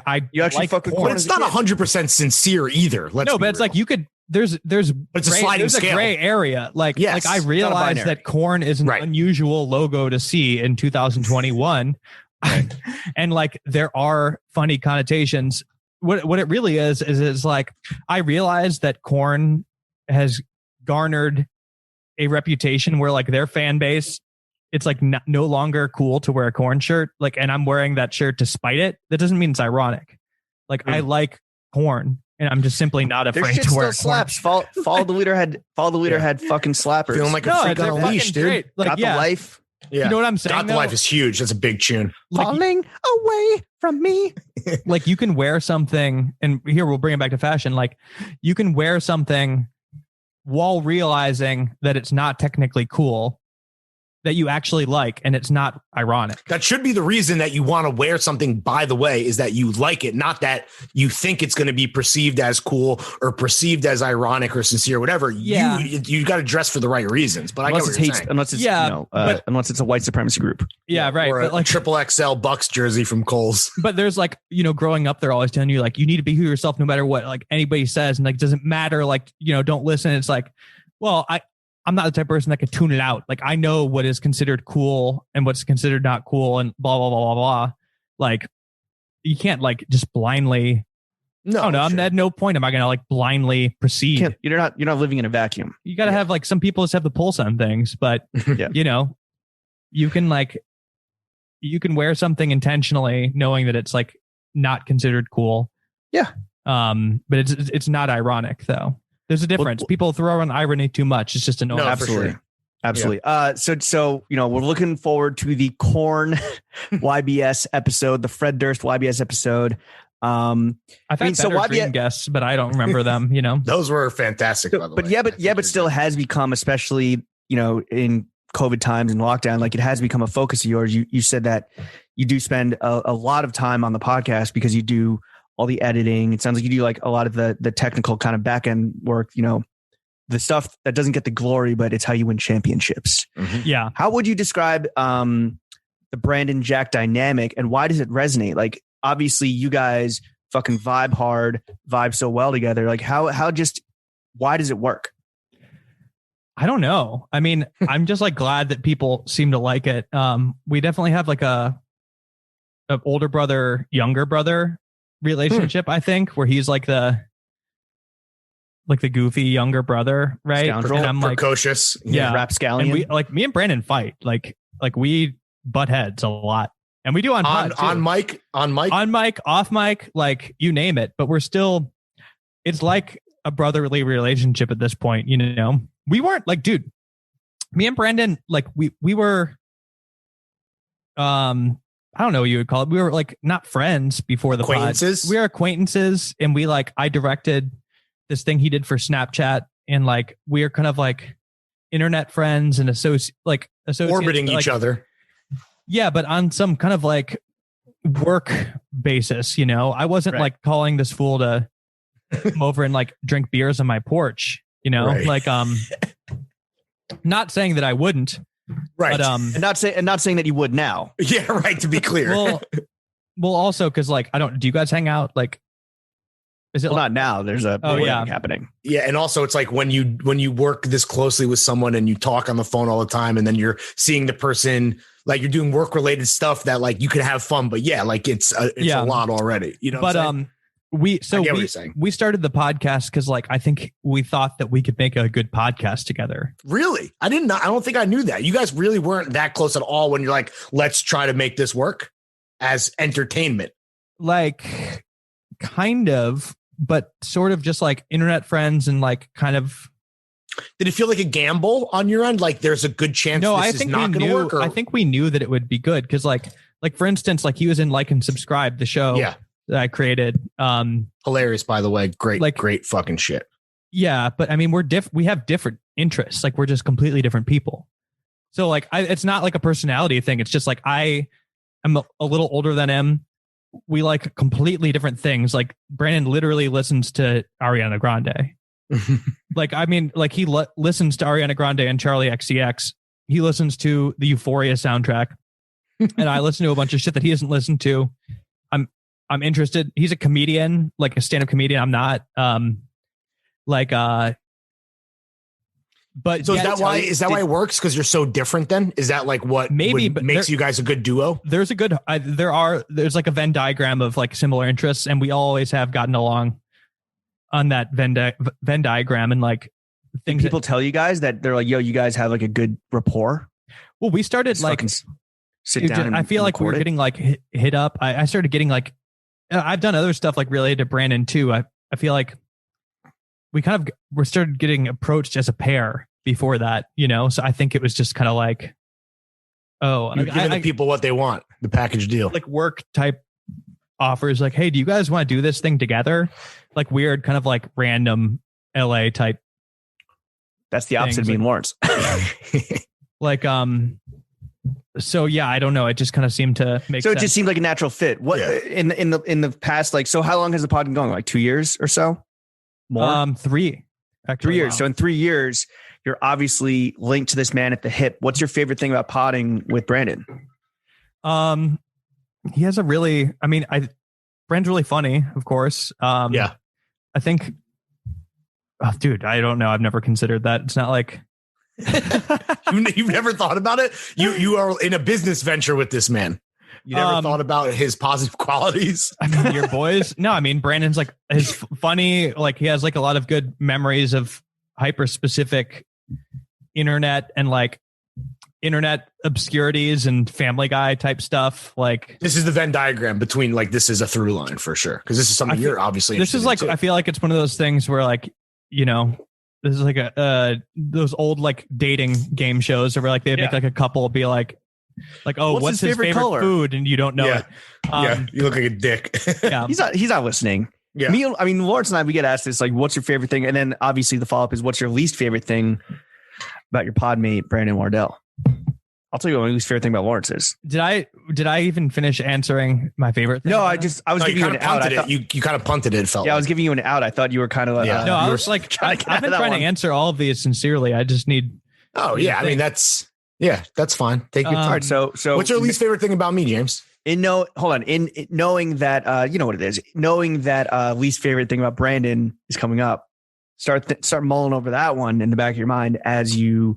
Oh man, I could name thousands of things off top. I'm just kidding. Yeah, it's the favorite thing. It's the good stuff. Yeah, that takes the good shit that you don't. Yeah. No, I'll answer them both at the same time and just like, I mean, 3 years in, dude. Like anybody who has a sibling understands. Like there's that relationship you have with somebody it's hard to explain, right? Where they can just like make you laugh very easily, and there's like some things that like you know you could laugh together about some shit that just doesn't even like really make sense, or there's like certain things that like are funny to me and like I know immediately he's the one person I have to send it to, and like maybe there's nobody else I could send it to, right? And then the flip side is like with like a brother, it's like they could make you mad just like by tapping tapping their foot in the wrong way, and you're just like thinking like, oh, he's always tapping his foot, isn't he? I think we make each other mad like on that stay level. Tapping. You know? Yeah. Like, oh, he's always doing that. Twinkle toes over here, this motherfucker. You just like some shit like that, and you're like, motherfucker, like you're around each other too much. Yeah. Road trip vibes with a sibling. Mm-hmm. By the end of it, you're just like, yeah, of course she's reading. Always fucking reading. Mm-hmm. Yep. This bitch. You're fucking chewing like a cow. Yeah. No, but it's good. I think like dude, I think it's a good dynamic. Like, and I think sometimes the best like pairs are sort of like that, you know? Yeah. Simon and Garfunkel, R.I.P. Right. Hall Notes.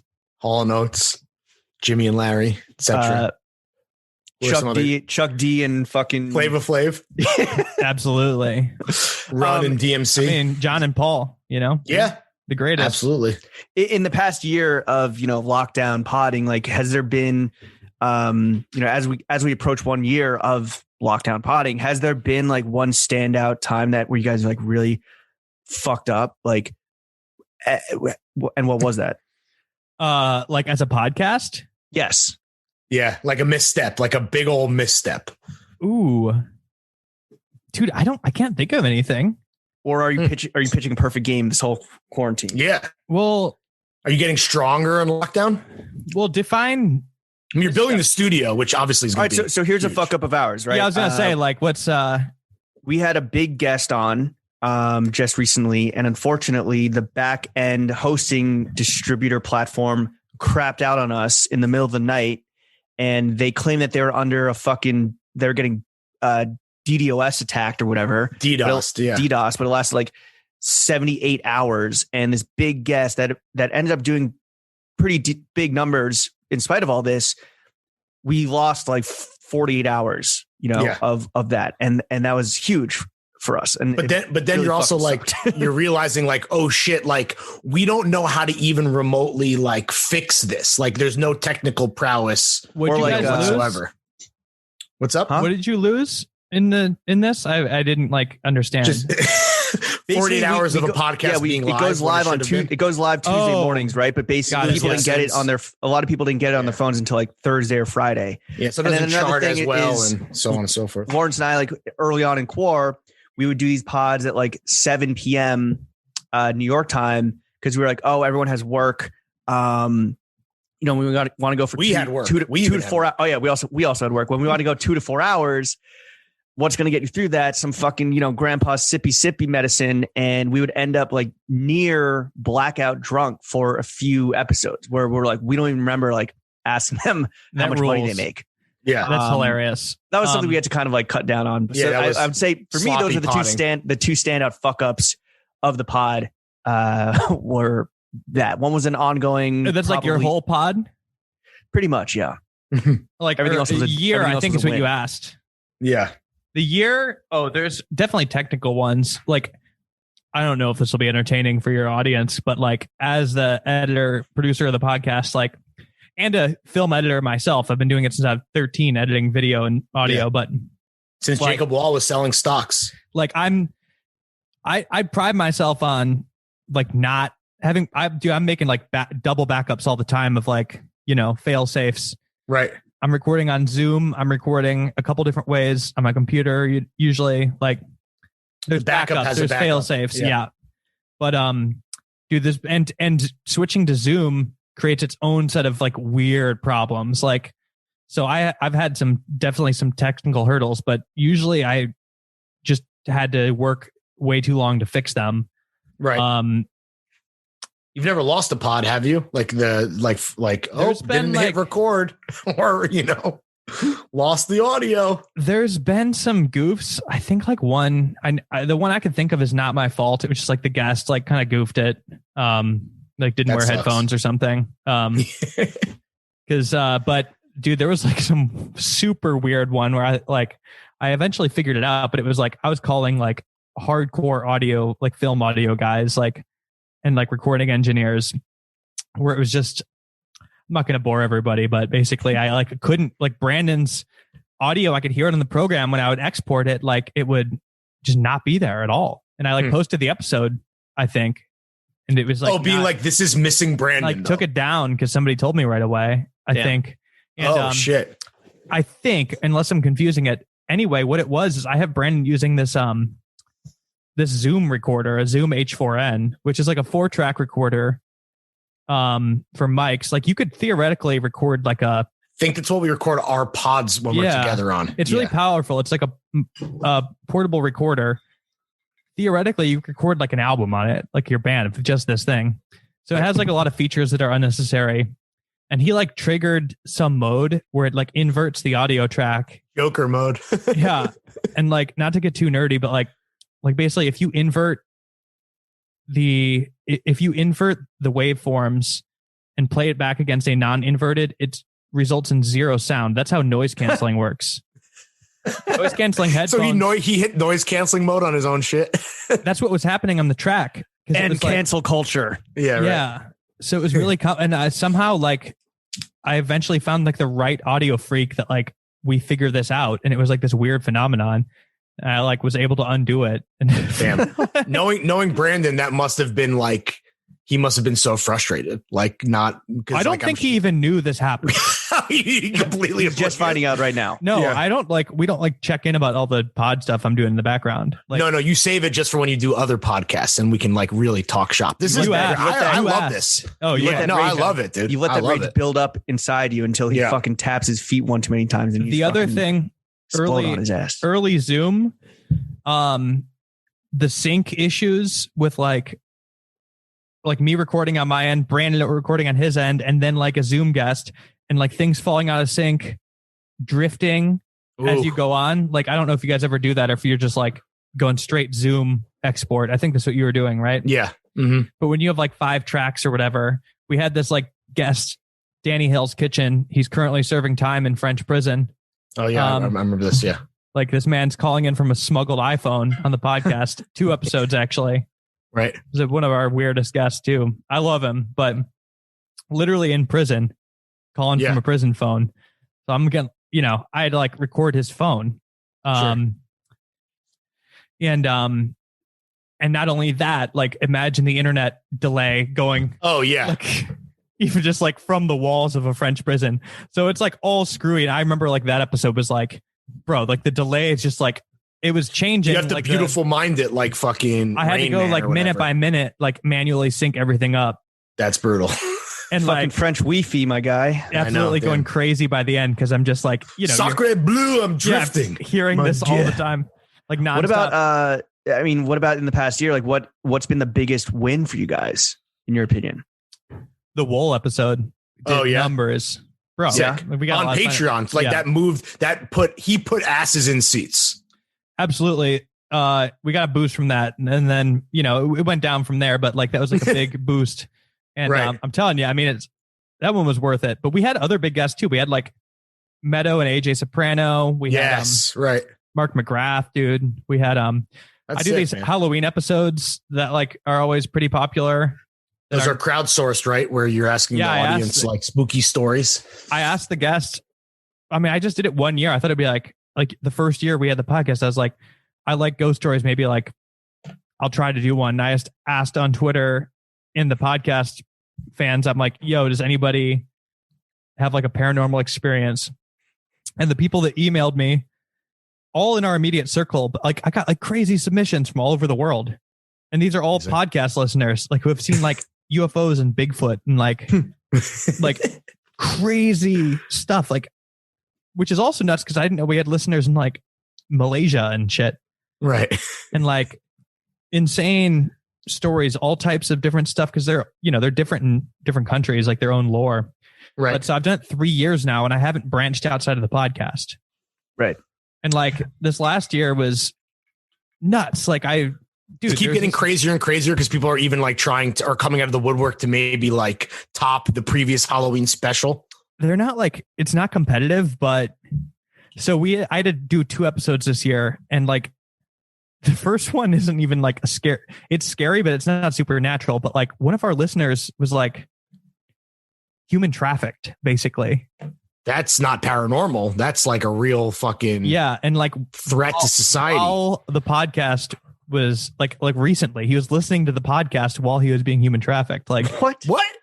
Like, and mind you, when you're thinking of human trafficking, you're probably thinking of like Russian girls in a crate. Taken. Yeah, that's not how it is. Liam Neeson kicking ass. That's like sex trafficking, but human trafficking is often when it happens, it's usually around work. Like you're bringing somebody to a different country under the guise of work. And then when they get there, the work is taking their passport. And then like all of a sudden the rules start changing. And like, this is really common in like Dubai, I think, with like Chinese workers and so on. Like they get there and the passports are taken. They're like, oh, you have to pay to live here. This is how they're setting up the World Cup, right? Wasn't this the whole thing where it's like basically slavery? It's insane. Yes. Yeah. It's a lot of South Asian and Southeast Asian migrant labor. Yeah. And a lot of it around the fishing industry as well. Cause like there's no international, governing body around the oceans. Yeah. So this guy was listening to the podcast while he was being trafficked. So what happened? Yeah. I mean, you could listen to the full story. But it was actually in Morocco, and it was like this sort of famous Moroccan actor in the Moroccan film world, like a beloved, like a Bill Murray of Morocco. The Mark Ruffalo of Morocco. No, like seriously, like he's like Morocco this goofy, Ruffalo.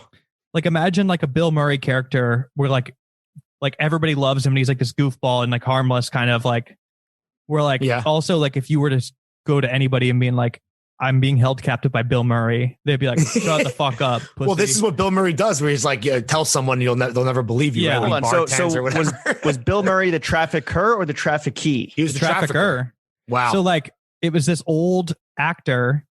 You could listen to this full episode, but this old actor, and mind you, Moroccan film star, like the bag isn't as big, right? Like, sure, you need a traffic. You're not like this is not actually. Yeah, you're not like that famous, right? So, so like is he even verified on Instagram, bro? Yeah. Dude, this guy. So like, the listener heard like a Craigslist or saw a Craigslist ad. He was like fresh out of college, like this weird like personal assistant, like / like helping make a podcast and documentary. And it's like in Morocco and like your expenses are paid, blah, blah, blah. And he's like, oh, this is sick. Like I'll be able to travel and, have these expenses paid and like learn about making this stuff. And like he gets there and just starts immediately getting weird. And then like fast forward, a month, he's converted to Islam and like is like being emotionally and mentally abused. And this guy's like berating him and like, he has to clean up the guy's poop and he's not allowed to leave and he's being threatened. You're probably wondering how I got in this situation. It's like, and he had to like escape and like being told that if he tries to leave, like this guy has connections at the embassies and like the border and like they're going to arrest him. And like this dude, the celebrity who he's working for, had successfully jailed his previous assistant and like a maid, and like basically because for going against him, right? And he like needs to be brought to, was he brought to justice? Please tell me there's a happy ending. No, nobody. Damn, I'm too high for this. But fuck. He's dead now. Oh, that's good. That's justice. As of recent, that's street justice. Yeah, but still killed him. Yeah. As of recently, dude, I don't even think I go listen to Halloween episodes if you want. Like, but like, I don't even think like the guy is back yet. So get this, like this is recent enough that he's called me this Halloween and like, I'm like, oh, how is it to be home? And he's like, I haven't come home yet. Like COVID hit and like, I'm in Indonesia now. And like, what? Damn, dude. Yeah. I got a like raw Thailand deal. or something. Yeah. So still over insanity. There. Well, cause I think like his thinking was I'm now Russell Simmons' personal assistant here in Indonesia. Yeah, right. Please help. But yeah, he did hit me up like and sent me the link to the article. The guy finally died. So thank I'm God. sure that's like, rest in peace, you dead bitch. Rest in peace. It's a really fascinating story. And then the other one, I know that took a while to explain, but the other one was, dude, I mean, this had me shook too. And actually like these take a mental toll on me to record, like, cause it's like seemingly, like you're like a Facebook content moderator. You're talking to these people who like, they're similar enough to you that they like your podcast and like you have the same sensibilities. They could be, they're normal people and they're telling you stuff that's like defies your understanding of the world and you believe reality. them. Yeah. The very essence of reality. So this one, I'm not even going to bother trying to explain the whole thing, but like, yeah, give us the highlights. Yeah. Like basically this girl moved into a house where the previous owner moved suddenly when their daughter died and their daughter was like around the same age. And she starts seeing this girl and like continued to see this girl for like her whole life until now. And like And this girl, the caller is like definitely also like she's not like off pod. She's like talking to me like, she's normal as a human being, but like I think that like whatever you would want to call it, like a medium or having some kind of like psychic abilities. Like I do think that like, I don't know. I don't want to get like too weird on you guys, but I do think that like, we don't understand everything about the universe. Like ghosts, it's unknowable, bro. Things like that. Yeah. And I do think that there is like some people who can maybe like tap into the other side, so to speak. And she's one of these. I think a lot of the people who claim to be able to do that are bullshit, but like, dude, she just like, she had the juice. Yeah. So I think that's like a major factor here. And, in her ability to communicate with the dead. Yeah. And it's a really, really fascinating story just for the fact that it's been with her whole life and not necessarily always in a scary way. And also she's from Chicago and like she's telling it in a non-sensational way, like kind of like she was never looking for it, Right. There's some people that like you could tell like, oh, you wanted this to happen. Like you're a ghost freak. And you sort of like are hoping that you see a ghost. Like, so she got like what kind of she got like stock tips or anything like invest in Apple. Right. I don't think the ghosts can see the future. That's the problem. Really? But maybe like no, but she like because they transcend space and time. They can only see the past. She could. What about the ghost of Christmas fucking future, dog? I know, right? What about future? Yeah. We need to tap in. Future Hendrix. But so these are all the Halloween episodes and people should check them out. I know. Yeah. Sorry. You get me going. Like this is like clearly something I could talk about for a long time. No. I teased it with the Tom DeLonge stuff because I'm also interested in the aliens, but no, I mean the Halloween episodes, even if they do kind of leave like you exhausted, it sounds like they are a passion project of yours. And again, this is like why people fuck with YBS is that it truly is like your and Brandon's passion project at this point. Like what have you guys ever thought about what the future of YBS might hold? I don't know. Like he's gonna pod till you die. Yeah, forever. I mean, dude, quarantine changed everything, right? Like, dude, this was a side project before, like absolutely a side project for us. This is like the only year where this has been our job.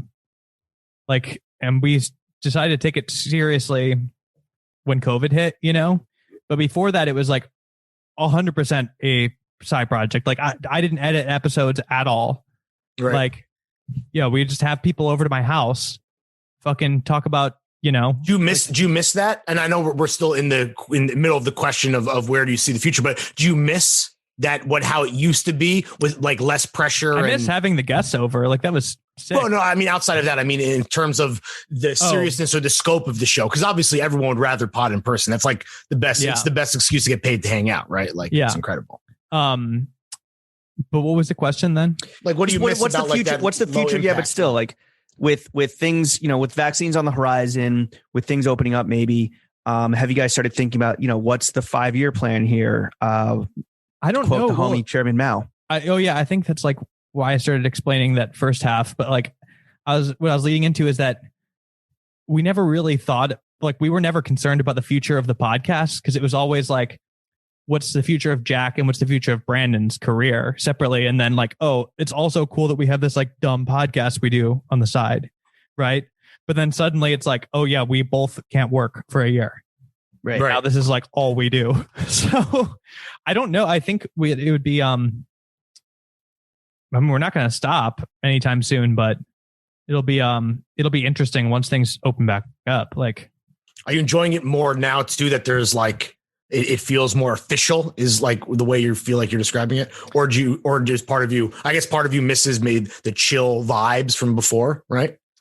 I have no way of knowing, dude. I don't you guys feel upside down this year? Like I don't remember all the way. Like what it was like. We went full time. We launched Throwing Fits in January 2020 to be on our own, right? Like we were always at Barstool. It was always kind of just like, oh, we'll go in there, zero beers, talk, whatever. Afterthought, not even like a side, like completely nothing. And then we left our jobs Lawrence left in May. I left in June, right? So we left. So we don't know what podding independently in a non-COVID world really looks like. Yeah. I guess that's So right. So like, I'll do that's how you something guys like feel, I'll I guess, float. I yeah. was like, yo, Lawrence, like, you ready to start thinking like office space? And he's like, no, I'm not paying for an office. I'm like, I get it. You're broke, but like, we need a fucking studio. I've wanted to do that too. Like that's like something I thought about in the future. I thought it'd be Team funny up, to bro. like have a. Well, yeah, I mean, you're across the country. That's the one problem. But like, Well, like yeah. a WeWork thing. yeah, right. Yeah. Well, I thought it'd be cool to have like a storefront, like in Echo Park or something, where you know, like downtown, they'll have like news shows where you could kind of like put your face up against the glass and see yeah, the, like absolutely. NBC7. Fucking right, I thought it'd be pussy. really funny, just like forced, yeah, but still on like the community, just, like seeing us What is this record. shit? You know, Yeah. Lawrence and I were talking to someone pre-pandemic. They're like, yo, we're trying to open up this like radio studio in like 30 Rock. And so the people They coming did, I through, think. like in the lobby, in this like beautiful Art Deco lobby, it'll be like old school where it was like a newsstand Yeah. and they want to turn into like a little radio show. And they're like, if you guys want like space, we can definitely work It's like a something little out. And then, booth, like a railroad, and it was going to be. and the guy was like, yo, labor of you want love. to come check it out on March 17th? And Yeah. like, that was like when the world shut down. that's so Yeah. funny. I'm sure they're probably still doing that. I mean, or they're probably going to in the future. But yeah, that was Rent is low. I mean, we could all afford it right now, dude. Yeah. Like storefronts. but it was like potting in a cage, like you're like an animal at a zoo, right? So you guys would be in like a glass case, and It was there was emotion. and Of they were emotion. yeah, and they were like I guess it was still soundproof in a way, or wait, like did you say in motion? A glass case of emotion. Oh, of Very emotion. cool Anchorman reference. Yeah. I was like, oh, is it turning too? Like little display case. It's just a completely. car on the 6 train. Yeah. These Like a horror these in the deep red light dives that district. these deep dives that you do Jack, that you kind of like, you know, spearhead, and I know that like you love these kind of weird sub niche cultures Fringe. of the larger, you know, online community. What's been the internet deep dive that has truly like shocked and entertained you at the same time the most? Oh man, that's like funny deep dives or like Yeah, just Or like crazy. what shocked you, what entertained you, like what stuck with you the most? dude, I mean, there's like I feel like things have it's been a while since I've been doing like really like funny ones, because I think the weight of everything in the last couple of years, it's Ooh, just this is not left room for Right. like haha, like look at this like weird goofball on the internet, because like all those people turned into QAnon folks, Right. They and, like, became actually dangerous. yeah, it's like some guy that like I would previously find on Musical.ly that would just like, you know, be playing guitar in a funny way or some shit, like, Now he's Or storming like- the Capitol. you know, or like playing, like making airsoft videos of himself. Yeah, it's like now they're doing domestic terrorism and like Yeah, now he's an believe in oath Q. keeper. Yeah, it's like not as silly and fun. I mean, maybe we'll go back to that. Maybe, I don't know. Maybe it was always this serious and like we just kind of were able to pretend it wasn't before. But yeah, it's like those people that I would find are now, it's like this whole different thing. So I mean, I did kind of enjoy diving into the Q world before all of it was closed down, and like the Trump conspiracy theory people. That was really entertaining. But yeah, unfortunately, like a lot of those people, like all of my favorite ones are so far in the past that it's even hard to remember, you know? Is there Right. currently like a dark corner of the internet, or like a phenomenon that actually does like frighten you, that you've stumbled upon like casually, or maybe you have checked out more intensely? Because yeah, it sounds like the internet's not that fucking rosy these days, you know? Off top, I'm not entirely sure. I mean, it's a really boring answer, but like all of the Q adjacent stuff, like we're definitely not at the end of that. Like this is like, we're certainly in the midst of like a mental health crisis. And like, this is not like the funny haha like content, but like, dude, You're like not that's wrong. not like, it's just so much worse. And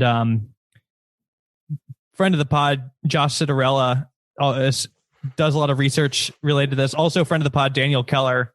Both of them, I've had them on before to talk about this type of stuff because they've both done a lot of research and work on like what creates these fringe conspiracy theory groups and what makes them worse and so on. And I mean, Josh has said that like basically like splitting them up like this and like, you know, pushing them away is just going to make them like even more like Powerful. Right. more. Yeah. When you eliminate a group like that, it splits off into splinter groups that are even more diehard. Like they certainly Right, lose like people. like extremists. It becomes like a the complete, Taliban. Yeah.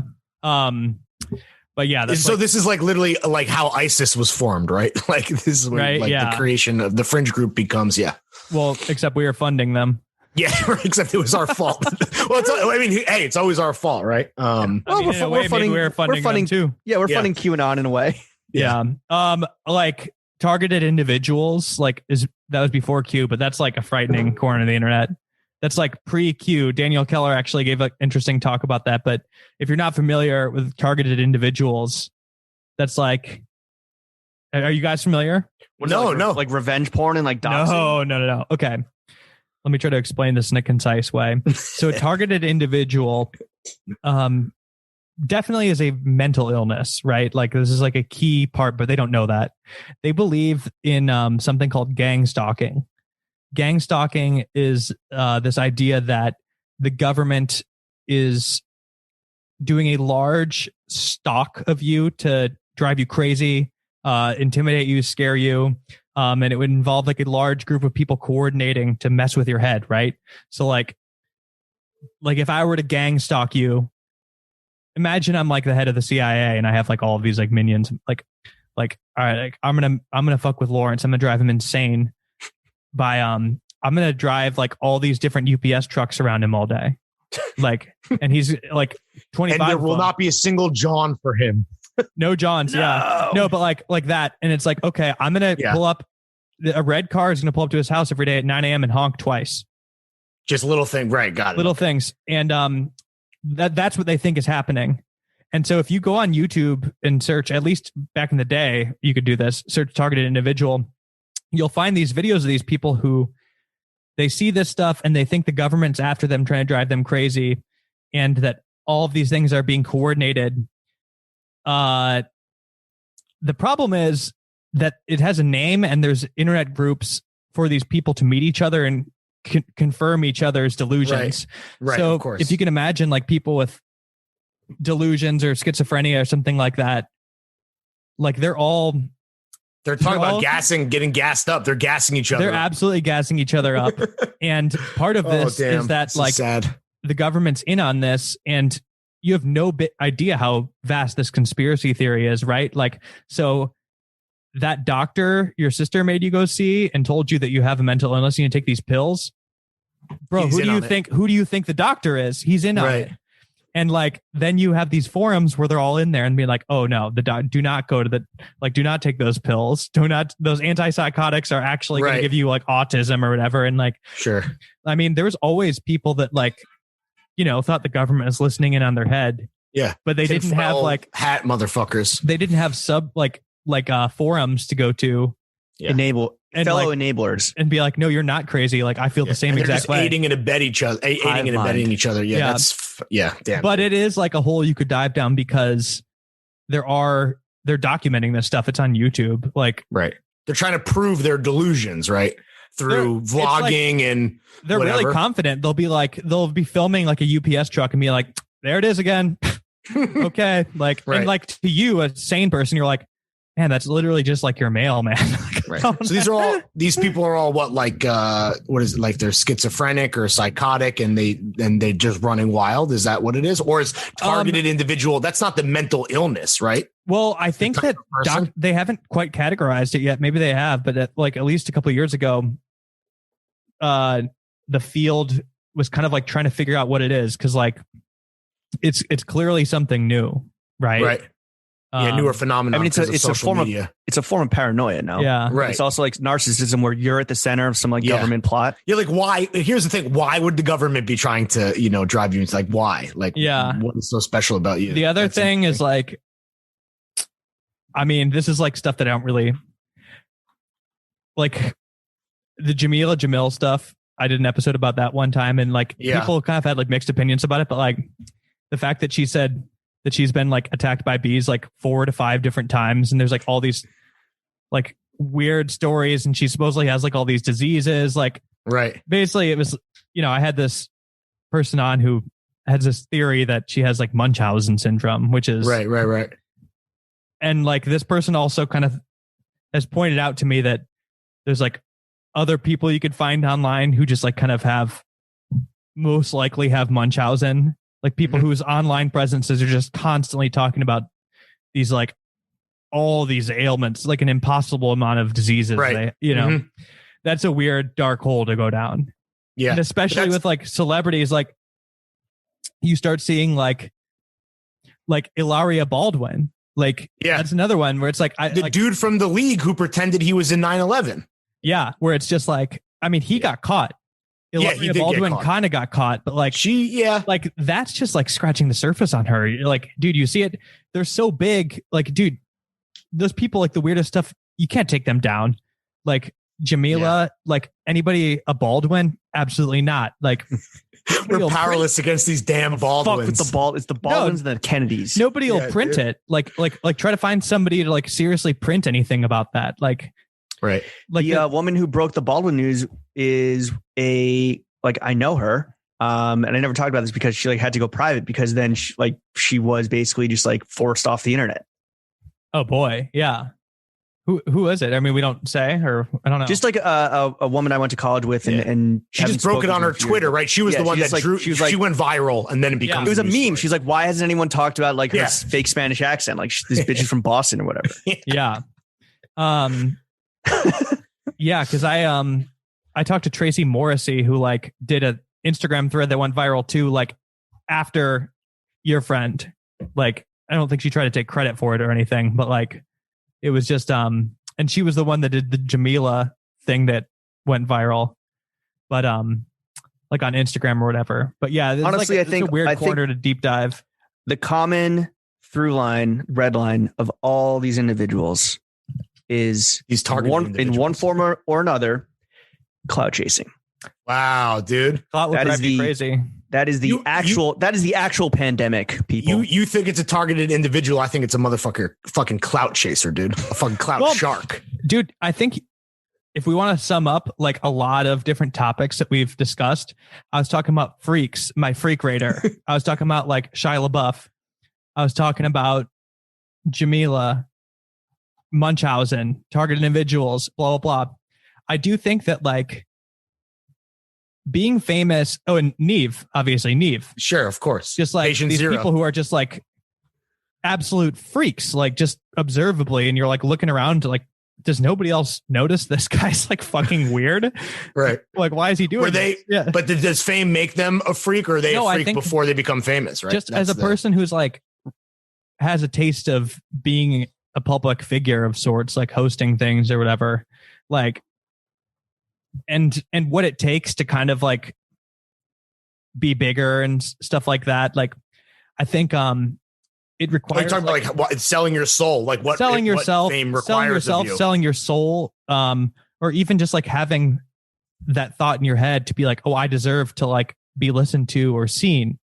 Like, you either need to be really confident in what you do as like a performer, like your craft, or you need to be really confident just in yourself as a person.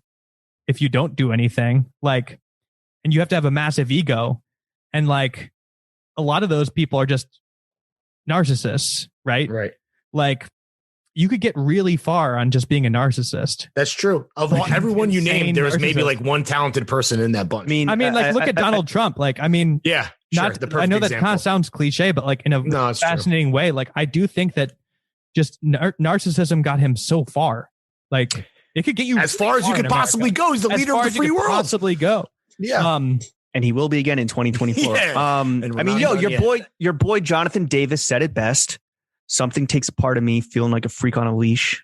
Yeah. No, feeling like I have that's no gonna release. be the outro music, by the way. But like, I think we're all pretty humble, probably, and like second guess. Well, two of us are. Speak for yourself, brother. Two of us are. Like, you know what it's like to just be like, oh man, like you second guess yourself all the time. Like, my podcast, like sometimes I feel like, I hope that I host the dumbest podcast. Like, I suck, blah, blah, blah, whatever. Yeah. A little bit. Yeah. But I think that's normal, you know, like, sure. What it takes to like really grind up to like being the best, like to go fucking really go for it. Dude, you have to be like so confident that you're so good at something that like the world's going to make you be famous. Right. Like there are some people that are just like absolutely like fucking incredibly talented. Like Tiger Woods, for example, that doc. Yeah. Like, oh, he's a fucking like incredible golfer. And like, he's so fucking good that he's going to be the most famous guy in the world.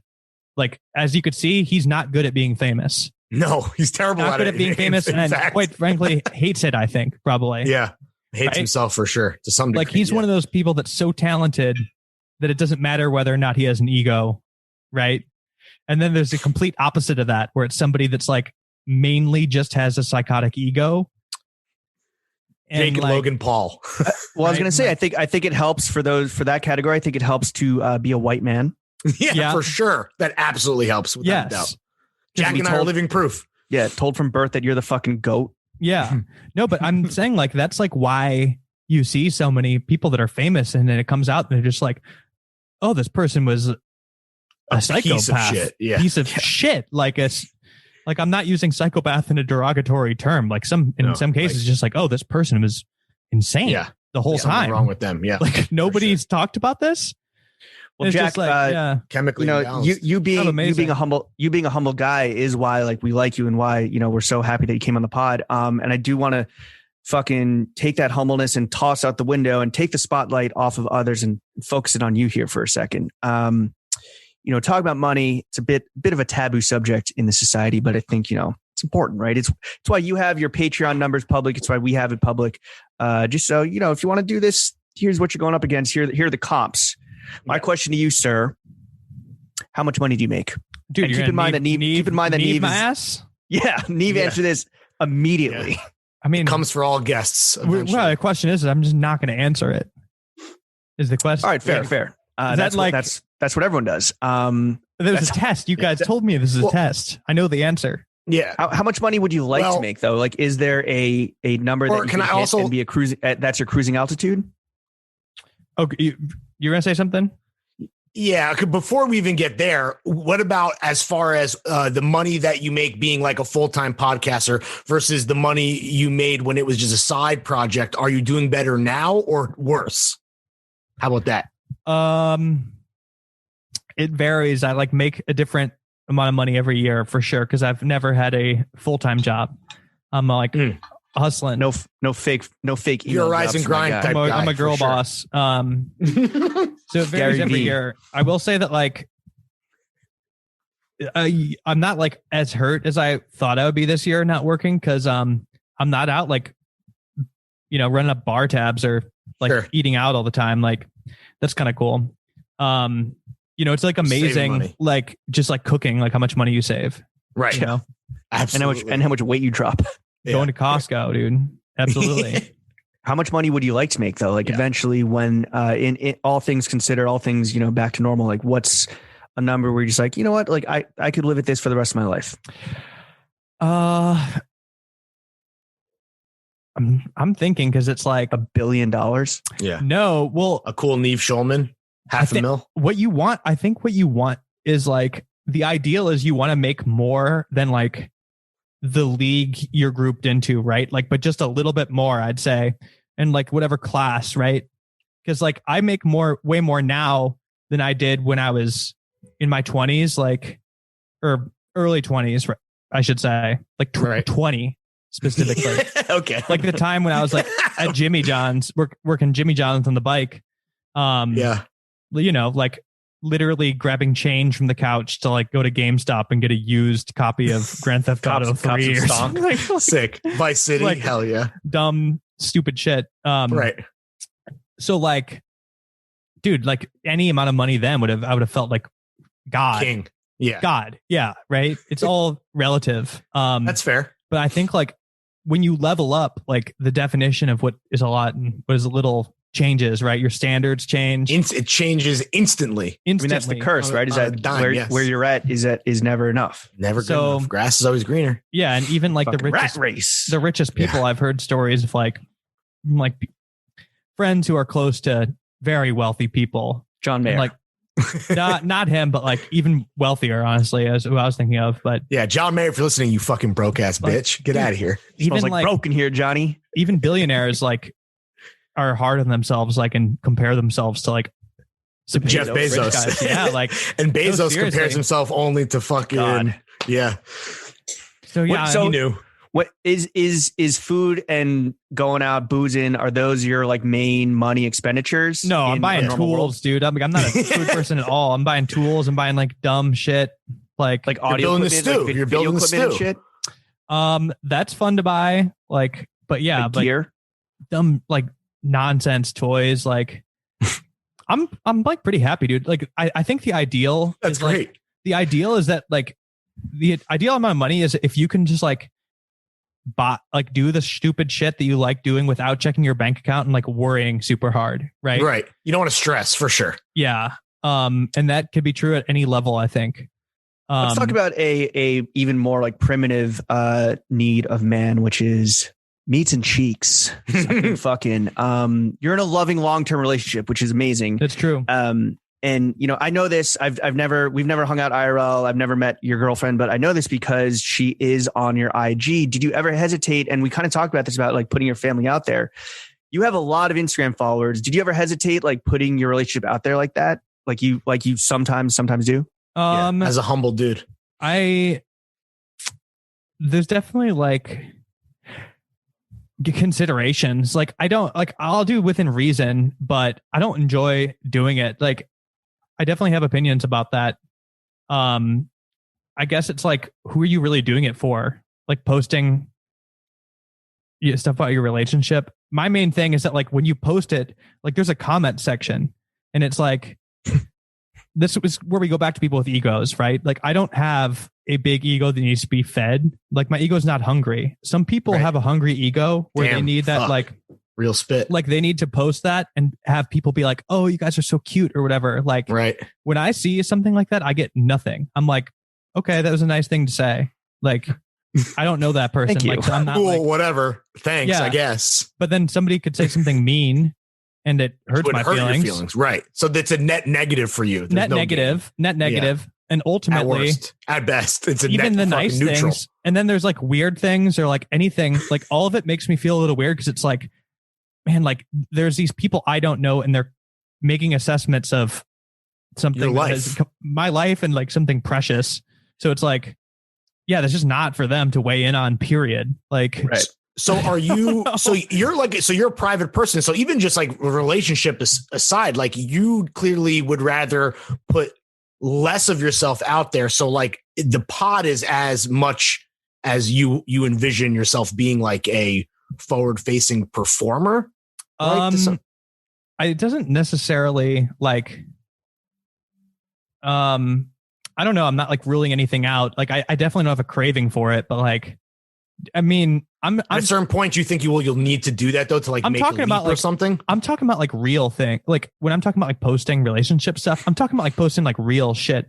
Like, dude, posting some funny picture of us on vacation or something like, oh, for sure, post it. Like I'm not like hiding. I'm not like private, right? But sometimes I see people post like some serious like relationship shit, and it's like, dude, what are you putting that out? Like, who's that? Why? Like, why?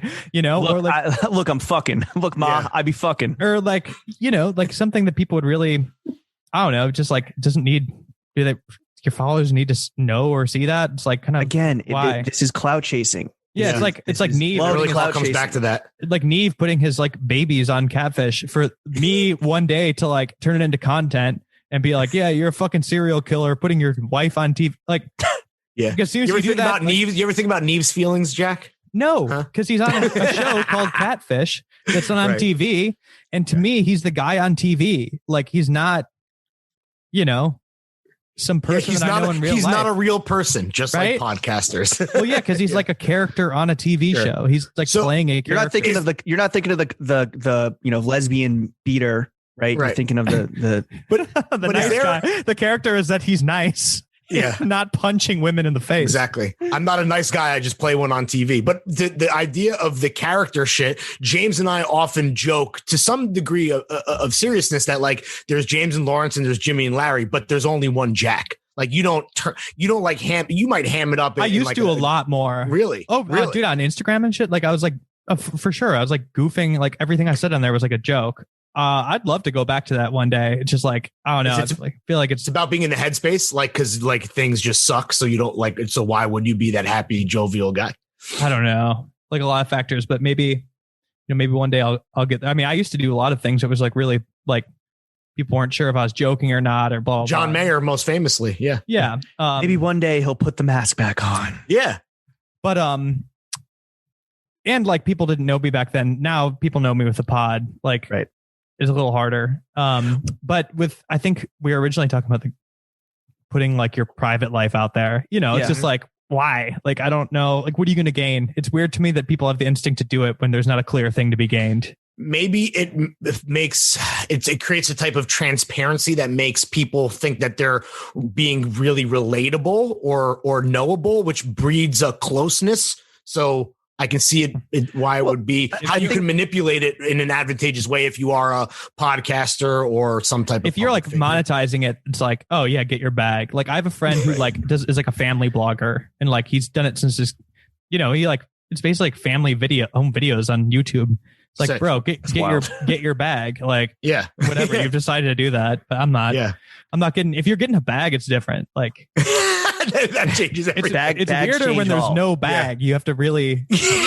Why are you doing anything if there's no bag? Yeah, right. I don't get out of bed for less than a fucking bag. Though. Like I think a good example of this. And like I'm sorry if you guys did this. It's not a big deal, but like this Valentine's Day came and went. And me and my girlfriend like didn't do posts, but like a lot of people did. And like halfway through the day, we're like, oh yeah, we're just not doing the Valentine's Day post. And we were like, well, I guess why? Like I've seen you every day for the last year. We live to like it's weird to like, it's weird to like send you a message from via social media. Right. When it's like, I haven't like been away from you for an entire year. Like it's not the longest we've been apart was like 2 hours, maybe. It's so funny. You're like taking a shit with the door open. She's like eating in bed. Your phone dings. You're like, oh, you posted a photo of me. How nice of you. Yeah. Like do a story where it's like directed because I was seeing a lot of that. Like you're directing the post at them, like at Chelsea. Like a message. Like, yeah. Sure. Like you're the love of my life. Like, that kind of thing. It's like just walk to the next room and tell the person. Yeah. And this year specifically, there's no way to like, if people know that you live together, it's like there's no way to assume like, oh, maybe they're not sitting next to each other. Right. Everybody knows you're at home. Any sort of private conversation that plays out on where people choose to like, you see this all the time with like rap beefs, right? It's like, yo, text the guy. Right? Yeah. Like text him something or like text him thank you. Don't put it. Although I say this as I posted something, I was like, yo, thanks for the flow team. Yeah. We always got to thank people for free Johns. That's different. Yeah. That's a form of a bag, right? Yeah. And that's the exchange. A lot of times that's the exchange, right? You're getting the product for the shout out. That's a different thing. But people, 100%. Putting their personal business out there, or whether it's a rap or beef or like even like relationships, like a love letter. Yeah. All right, Jack. I do think people deserve. Weirdo. I do think people deserve to know more of you because your interests are so varied and have depth, right? So in this segment, fuck with, not fuck with, we're gonna find out what you're fucking with. That's a working title. What you're not fucking with. Music. What music are you fucking with right now? Yeah, you mentioned a lot of great, metal and hardcore, but like here's your chance to, really banging away signal that taste level. This is bigger than merch. I will say that this was a bad year for music, at least on my end. Yeah, same. I'm sorry to like immediately go asterisk mode, but like that's notably this year. Maybe it's that I'm not out in the world, like moving and shaking, right? Like that's definitely part of it, and I think people are not releasing as much. Because then they can't tour. Yeah. You don't make money off streams. Come on, make money off bootleg merch. Exactly. Let me maybe I'll peep like what I'm listening to at the time. Sure. We're not doing like a best of, just like, what are you listening to right now? What are you fucking with? I believe is the segment. When you went to Moon Juice this morning, what were you banging? Yeah. Moon Juice. Some weird. We've been listening to a lot of country music at the house. Go on. Eddie Arnold. Dude, I have Young Dolph in my recently. Hell yeah. I mean, Young Dro, right? A lot of Young Dro. Dude, I was rinsing Young Dro. Tropical. I was listening to Young Dro last week. I was listening to a lot of like old straight edge music this morning. I was listening to Youth of Today. Oh, nice. Of course. Classic. And instead, I was I was listening to a lot of hardcore running this year. I've got into running, so I'm like doing that. Congrats. I was diving back into the Prodigy. I'm like listening. I'm looking at my liked songs, so I'm like, yeah, they're pretty random. Yeah, big rip. I'm a little random. I like a little bit of everything. Right. You're a random girl boss, dude. We've established that. You know what I'm saying? You're so random. I listen to Such rock and I listen to rap. Wow.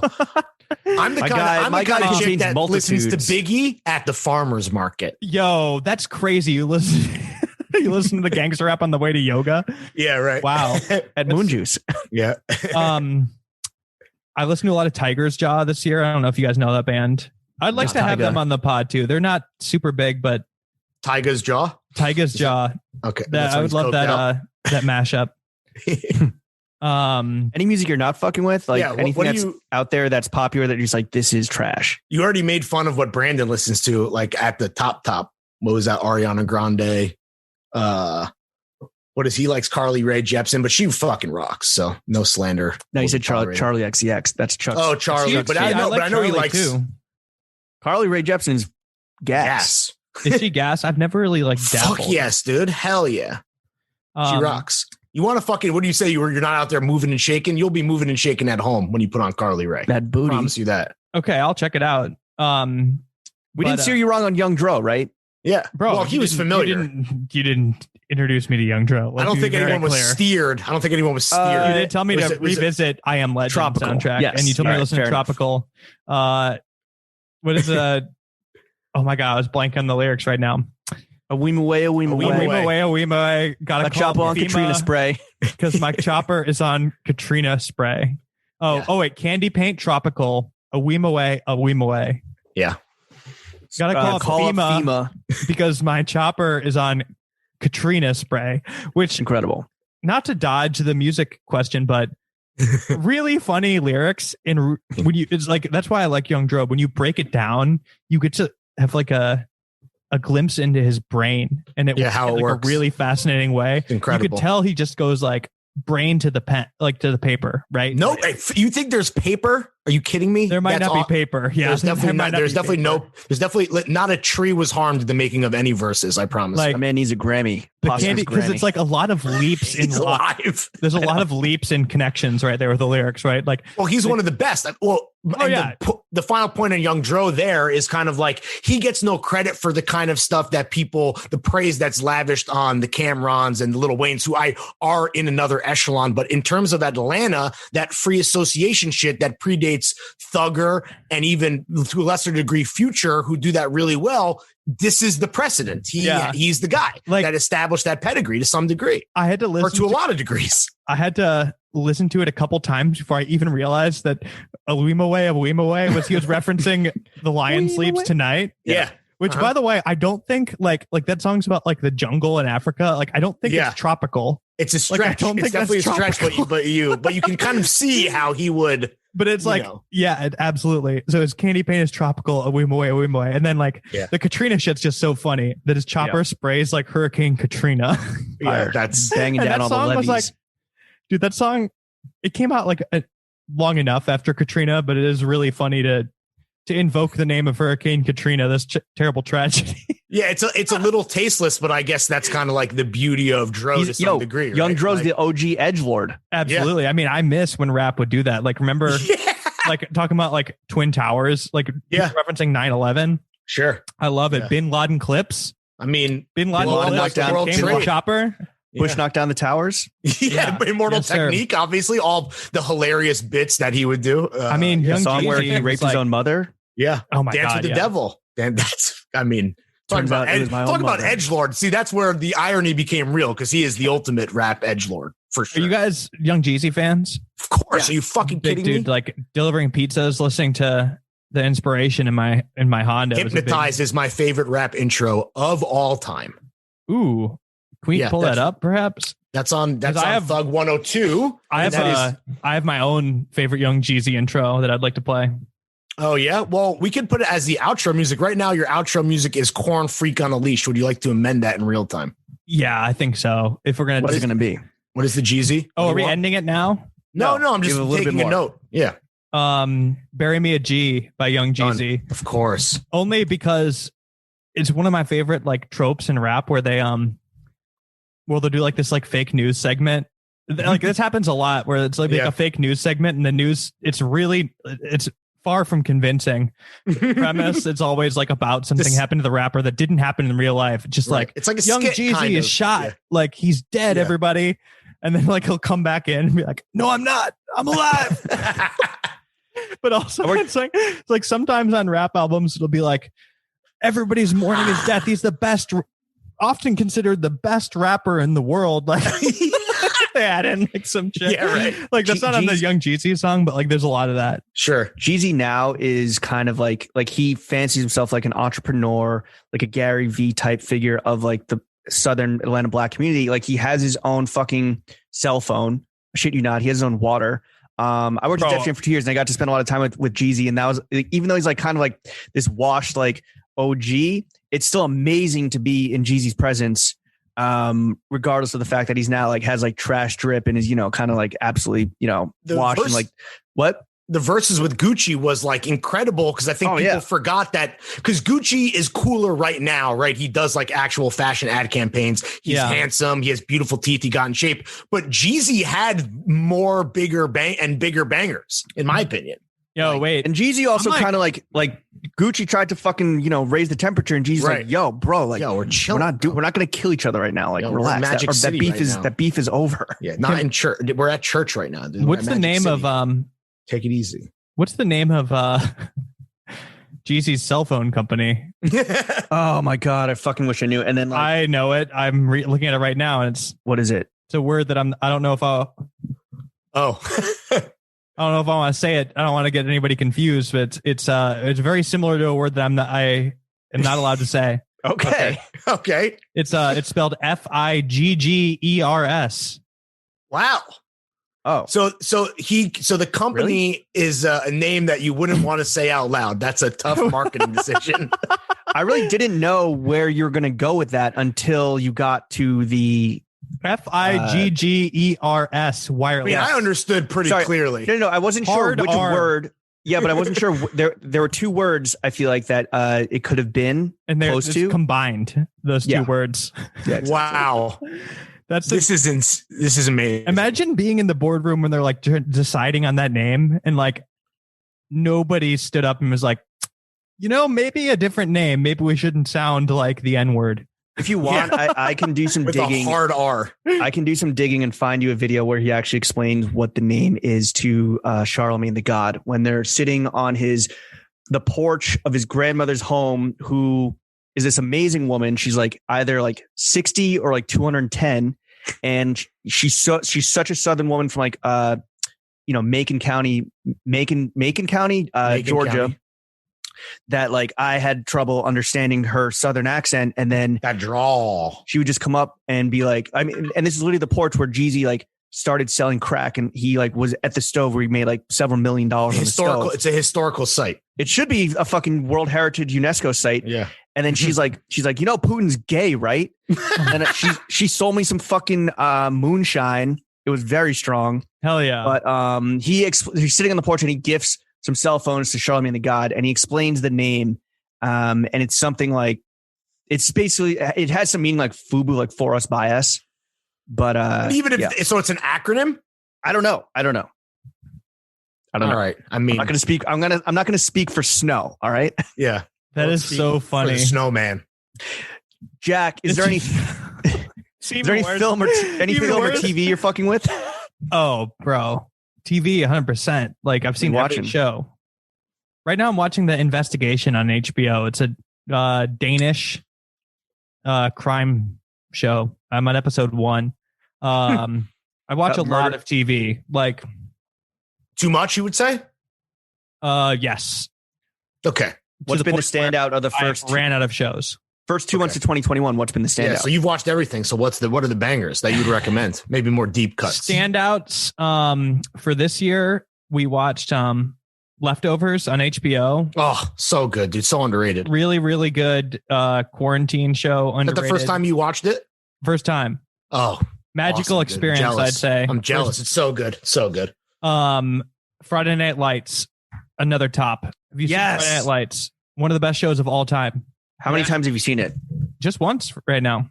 But you watched it all the way. That was my first time. Yeah. Start to finish. Okay. Great rewatch. Absolutely incredible show. Classic show. I was old enough to watch it when it came out, but like I saw the movie Friday Night Lights and I'm like, all right, whatever. Completely like, different. No, yeah. And then I'm like, I don't need a show version of that. Like Booby Don't Lift. No, Yeah. that The movie though is fucking incredible, by the way. it's good, but like I don't watch sports. So like It was Buzz Bissinger, the guy, the author of the original source material that became the movie and then the book. He or excuse me, was the book that became the movie and the TV show. He's addicted to Gucci. He had to go to rehab for my God. his shopping addiction. She transitioned. She transitioned. Wow. So that's new, I think. when she was Buzz Bissinger, and GQ did a whole profile. It was like crazy. He was That profile was yeah bonkers. And it's all the Friday Night Lights money. I redact my statement about Buzz Bissinger. Buzz Bissinger is Trans. not Oh, trans. come on, dude. Breaking news: Buzz Bissinger not trans. Wow. Okay. Wait. Well, anyway, shout out Buzz Bissinger. Anyone who has not read that, please Google it. It is insane. These He pictures spent are all of the money from the books nutty. on that, or the article, whatever the fuck, the rights. It was a book. It was a full ass book. It's a good It was book a full too. book. Yeah. Anyway, shout out Buzz Bissinger. Let's put him on the mixtape cover in a fucking Oh The my Gucci God. thigh highs. He was he looked ridiculous because he was like a middle-aged man, like a normal He guy, looks like dripping in like crazy exotic leathers and shit. yeah, he's dressed like a insanity. 60-year-old Italian woman Yeah. who's like fourth generation wealth. Like Yeah. the Right. time they're just like indiscriminately buying Gucci. Like a countess. Yeah, he Yeah, was like, looks like- he would like be flown out to like the fashion shows. Yeah, I read. I wonder if this was like Tom Ford. This is like Tom Ford era Gucci, which They're is flying. even weirder. They're flying Tom him Ford. out and just like being like, yeah, like number he was one, number one VIP. customer. Yeah, Not on like not on some level of like you look really good in it. They're like, no. you've spent the most. You And if Tom Ford was doing Gucci then, he's famously like a big old like mean girl type personality where like it's about being like aesthetically pleasing and beautiful. So I wonder what he thought of this fucking schlub. Well, wearing his fucking he never went to the arms. shows. Really? I thought that was the whole thing. They invited him to like maybe it was just like the He would- headquarters and shit. So he would go, right? He'd get flown out and he would like pack all his it's just Gucci suitcases full of Gucci fits, Gucci Johns. And because he was in the closet at the time. He's out now, but he was in the Got closet. Mm. And this was a secret addiction. And he was like, he'd get to Milan or wherever. wait like in his closet in terms of fashion. But both sexually and in terms He was of in his bag, this dude. Is a secret, this is a secret Yeah. addiction. Yeah, he was in the bag and he was in the Sexually, closet. he was in his bag, and Okay. metaphorically, he was. So Also. he would never go and he'd watch the shows on TV, but be in fucking dripping head to toe Gucci, but just sitting on his like hotel bed, just like, fuck, like I can't do this. Like I can't go the last mile. Wow. It's always like I feel like it's something else going on when you hear I something mean, like that. It's like Yeah. I don't this think is this a has anything latent to do with kind of- Gucci. It's like Yeah. This has nothing to do with Definitely something the design, the merits of design from Tom Ford. This has to do with you lying to the world about who you are, Yeah. and maybe to yourself. yeah, Jack, we don't want you to lie to the world about who you are. And we want you to do, we obviously know that you, Brandon, yeah, but still pre-pandemic, during pandemic, post-pandemic, you're fucking killing it. We just want to see you take it to the next level, personally, emotionally, spiritually, professionally. We want to offer up some constructive criticism before we get into the afters with you. Take it or leave it. Highly recommend you take it. First up, we know that you've done a bunch of TV writing, right? With Brandon's Snapchat show, with the Dylan Francis show that you mentioned, that name, like and subscribe. Bro, help us write the Throwing Fits TV show. let's you go. available? Yeah, you two are the main characters. We have two ideas, which we're not going to share here because they're actual real ideas, and we're not trying to get more IP Lawrence is snatched literally from our paper gonna hands. Fucking say the ideas on mic if he doesn't go into the next construction point. But yes, let's You all link available? up. Let's all link up. I'm available. Right. Sick. Write it out for us. Do you think there's potential in maybe like a greater idea of a TV show, something bigger built around Jimmy and Larry? Dude, Do you it could believe be. in? Do you believe in Could the be. I think we project? should go with like we should do one of those shows where it's like they give a comedian a show where he just like kind of plays himself or Right. herself, and every Like episode it's like built in. There's like hot female characters that are just like, Oh, this. stop being so good at sex. Okay. I think we should do the your Buzz dick is Bissinger. too big. I think we should do the Buzz Bissinger gritty reboot. Yeah. The gritty Your dick is origin too story. big, the sitcom. Yeah, that'll be fun. Yeah. That's your pitch. Listen, flattery will get you everywhere, buddy. Or it could be like Master of Disguise, where like an entire season is like, yeah, it's just like, it could be you guys going on dates, but instead of the food, it's like you're just Master of None, not Dana Carvey's Master of Disguise. He said I'm a Master of Disguise. Master of Disguise. Fire. Yo, Which, honestly, by the way, they had to take a break because 9/11 happened while filming Master of Disguise. wow. Damn. And they had a moment of silence, and it was while they were filming the turtle scene. Dana Carvey was dressed as the turtle. Wow. Where was dude. Dana Carvey on that fateful Tuesday morning, bro? He's a Master of Disguise. He could have slipped past TSA, which I guess didn't exist. He was in the turtle costume filming the turtle club scene. He was No disguised joke. as a 747. Not kidding. He was dressed in the the turtle. Yes. costume. Yeah, of course. That's all people know from that movie, by the way. If you even know what we're talking Dana about. Carvey had to watch 9/11. He watched the plane hit building number 2 dressed as the turtle. Oh my god. 9/11 has famously halted a lot of amazing creativity. The Blueprint by Jay-Z, arguably his greatest album, and New York Fashion Week. and New York Fashion Week, and Dana Carvey's greatest film ever. Who knew that as we approach the 20th as we approach the 20th anniversary of 9/11 that all it will be is a footnote in the Wikipedia of Master of Disguise. I know. Yeah. I think what I was trying to say was Master of None season 2 Yes. could just be you guys going on Bumble dates, but also it's like you two just in Europe shopping. That would be And like Bumble, loosely, bro. right? Because like I think season 2 is Raya. like, I believe you meant to say Raya. I thought it was Bumble. Well, it's both.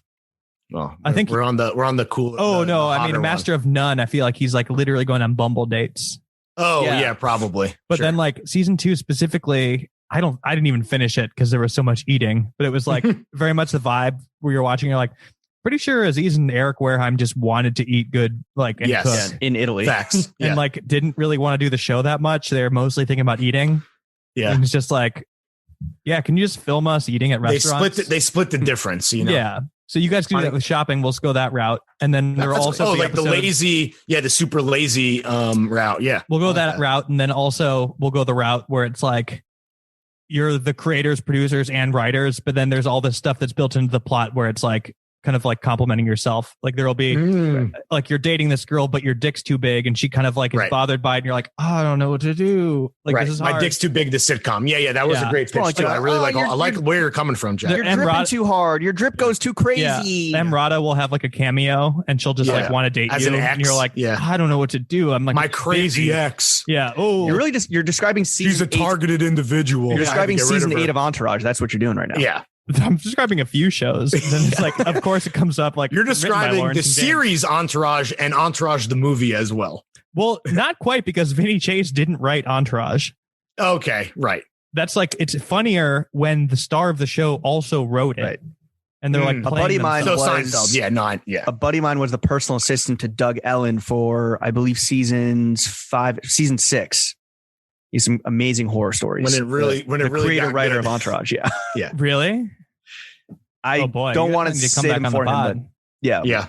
have We him need on the him pod. on the pod. Yeah, exactly. Yeah, Okay, I want- next piece of constructive criticism, Jack. By the way, great fucking pitches. You already have the job. People will say it's nepotism, but we'll all know that it really is because of your beautiful big brain. You guys do a little bit of merch, right? For Yeah, but still. And you run that operation out of your garage, I believe. It's hoodies. There's a camo. We sold some hoodies. Yes. Right, you sold some hoodies. James and I have we have a dual track fucking merch operation, an entire supply chain that can do merch. It can do Johns. It can do footwear in England. It can do fucking footwear in Italy. Like there's nothing that we cannot do when it comes to selling Johns. What do you think about a TF Yeah, but still collab? Something for fucking, both, this talk about Venn diagram. We fucking I'm bring down. these forces together like Voltron and we fucking make, a lot of bread. You like I'm that down if idea? you're serious. Yeah. Yeah, man. We can handle all the creative work. Hit me off pod. Let's do it. Yeah. All right. Sick. Easy. I mean, That's streetwear. we're gonna have input creatively. All right. Oh, so okay. Well, we need to weigh in. We might, Our our taste, we might kind of, All right, when look, anyone look. collaborates, there's Fellas. an A party and a B party. Fellas. This is our world. We can You know, I both want be to bring A. you We in. can both be A, but if we're going to talk about job be nice. responsibilities and scope of work here, Oh, yeah. we'll do some heavy lifting on our end. Lawrence has been in the gym, as you can tell. But what we need you to do specifically, Jack, is we need you to flex that fucking muscle that I know you maybe haven't worked out in a while, and we need you to run the guerrilla viral marketing for this collaboration. Okay. Let's figure out what it is first. Let's find a targeted individual. Yeah. Let's rent a UPS truck and let's drive it around their block 800 times a day. Yeah, deliver merch to this person every day. And then finally, when they go shoot up a school, we'll make sure that they're wearing the YBSTF merch. Wow, that's yeah. We find a targeted individual, and every day at the same time we drop off another piece of a fit, and they're basically they think that they're being manipulated into getting off this fucking fire fit. We document the whole thing with hidden cameras, and then we release a documentary about this to commemorate the launch of the collaborative capsule. Let me ask you, I know we're like probably going overtime at this point, but let me ask you guys this. I don't know if you're going to like this question, but who's the most drippy evil person? Like I'm talking like mass shooter. Yeah. Probably the Columbine guys. Columbine guys had crazy fucking tactile gorp for sure. Nazis. The Nazis had Hugo Boss. Hugo Boss fucking, had the Nazis looking sharp, dude. Yeah. I mean, Tojo was Japanese, and all Japanese people are fucking swagged out. Gaddafi, Chairman Mao. Chairman Mao. I'd say, I hate to say it, but Dylan Roof had swag. Oh, the bowl cut. The bowl cut.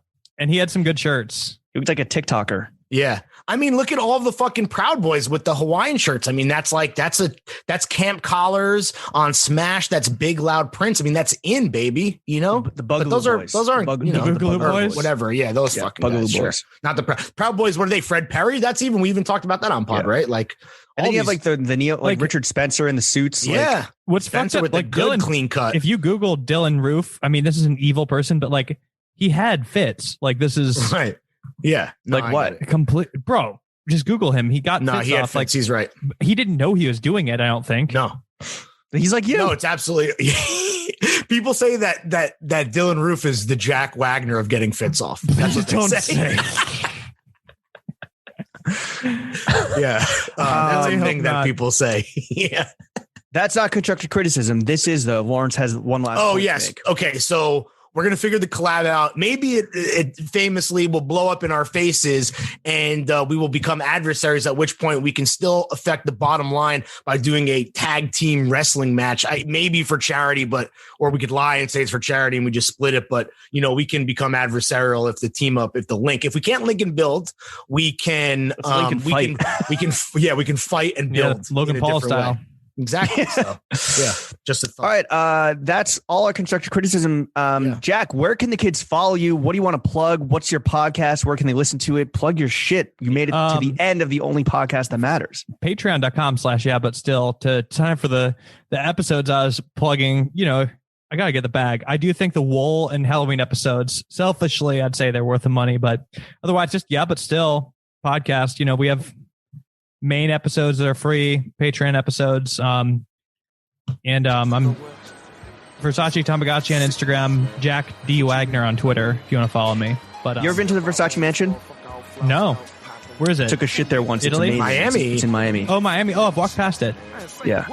Go in there, take a shit next time you're there. All right, Jack. Thank you for coming on to the only podcast that matters. Chef, slap that motherfucking outro music, baby. Thanks for having me. Four shots to the chest, why niggas get at me? They done fucked around and fucked up my new white tee. I'm just living my life, why they mad at me? Woke up this morning, I ain't see this coming. Should I even bust back? You ain't see me running.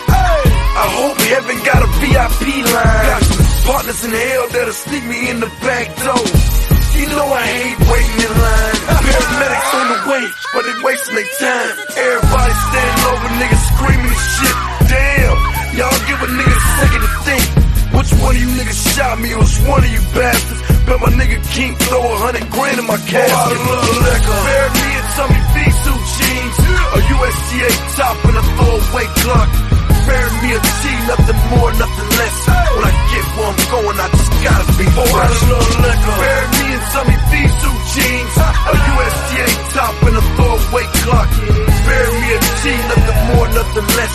When I get where I'm going, I just gotta be fresh. We expect the worst, but hope for the best. But you know how it is. Amen, God bless. I can't leave, 9 niggas owe me money.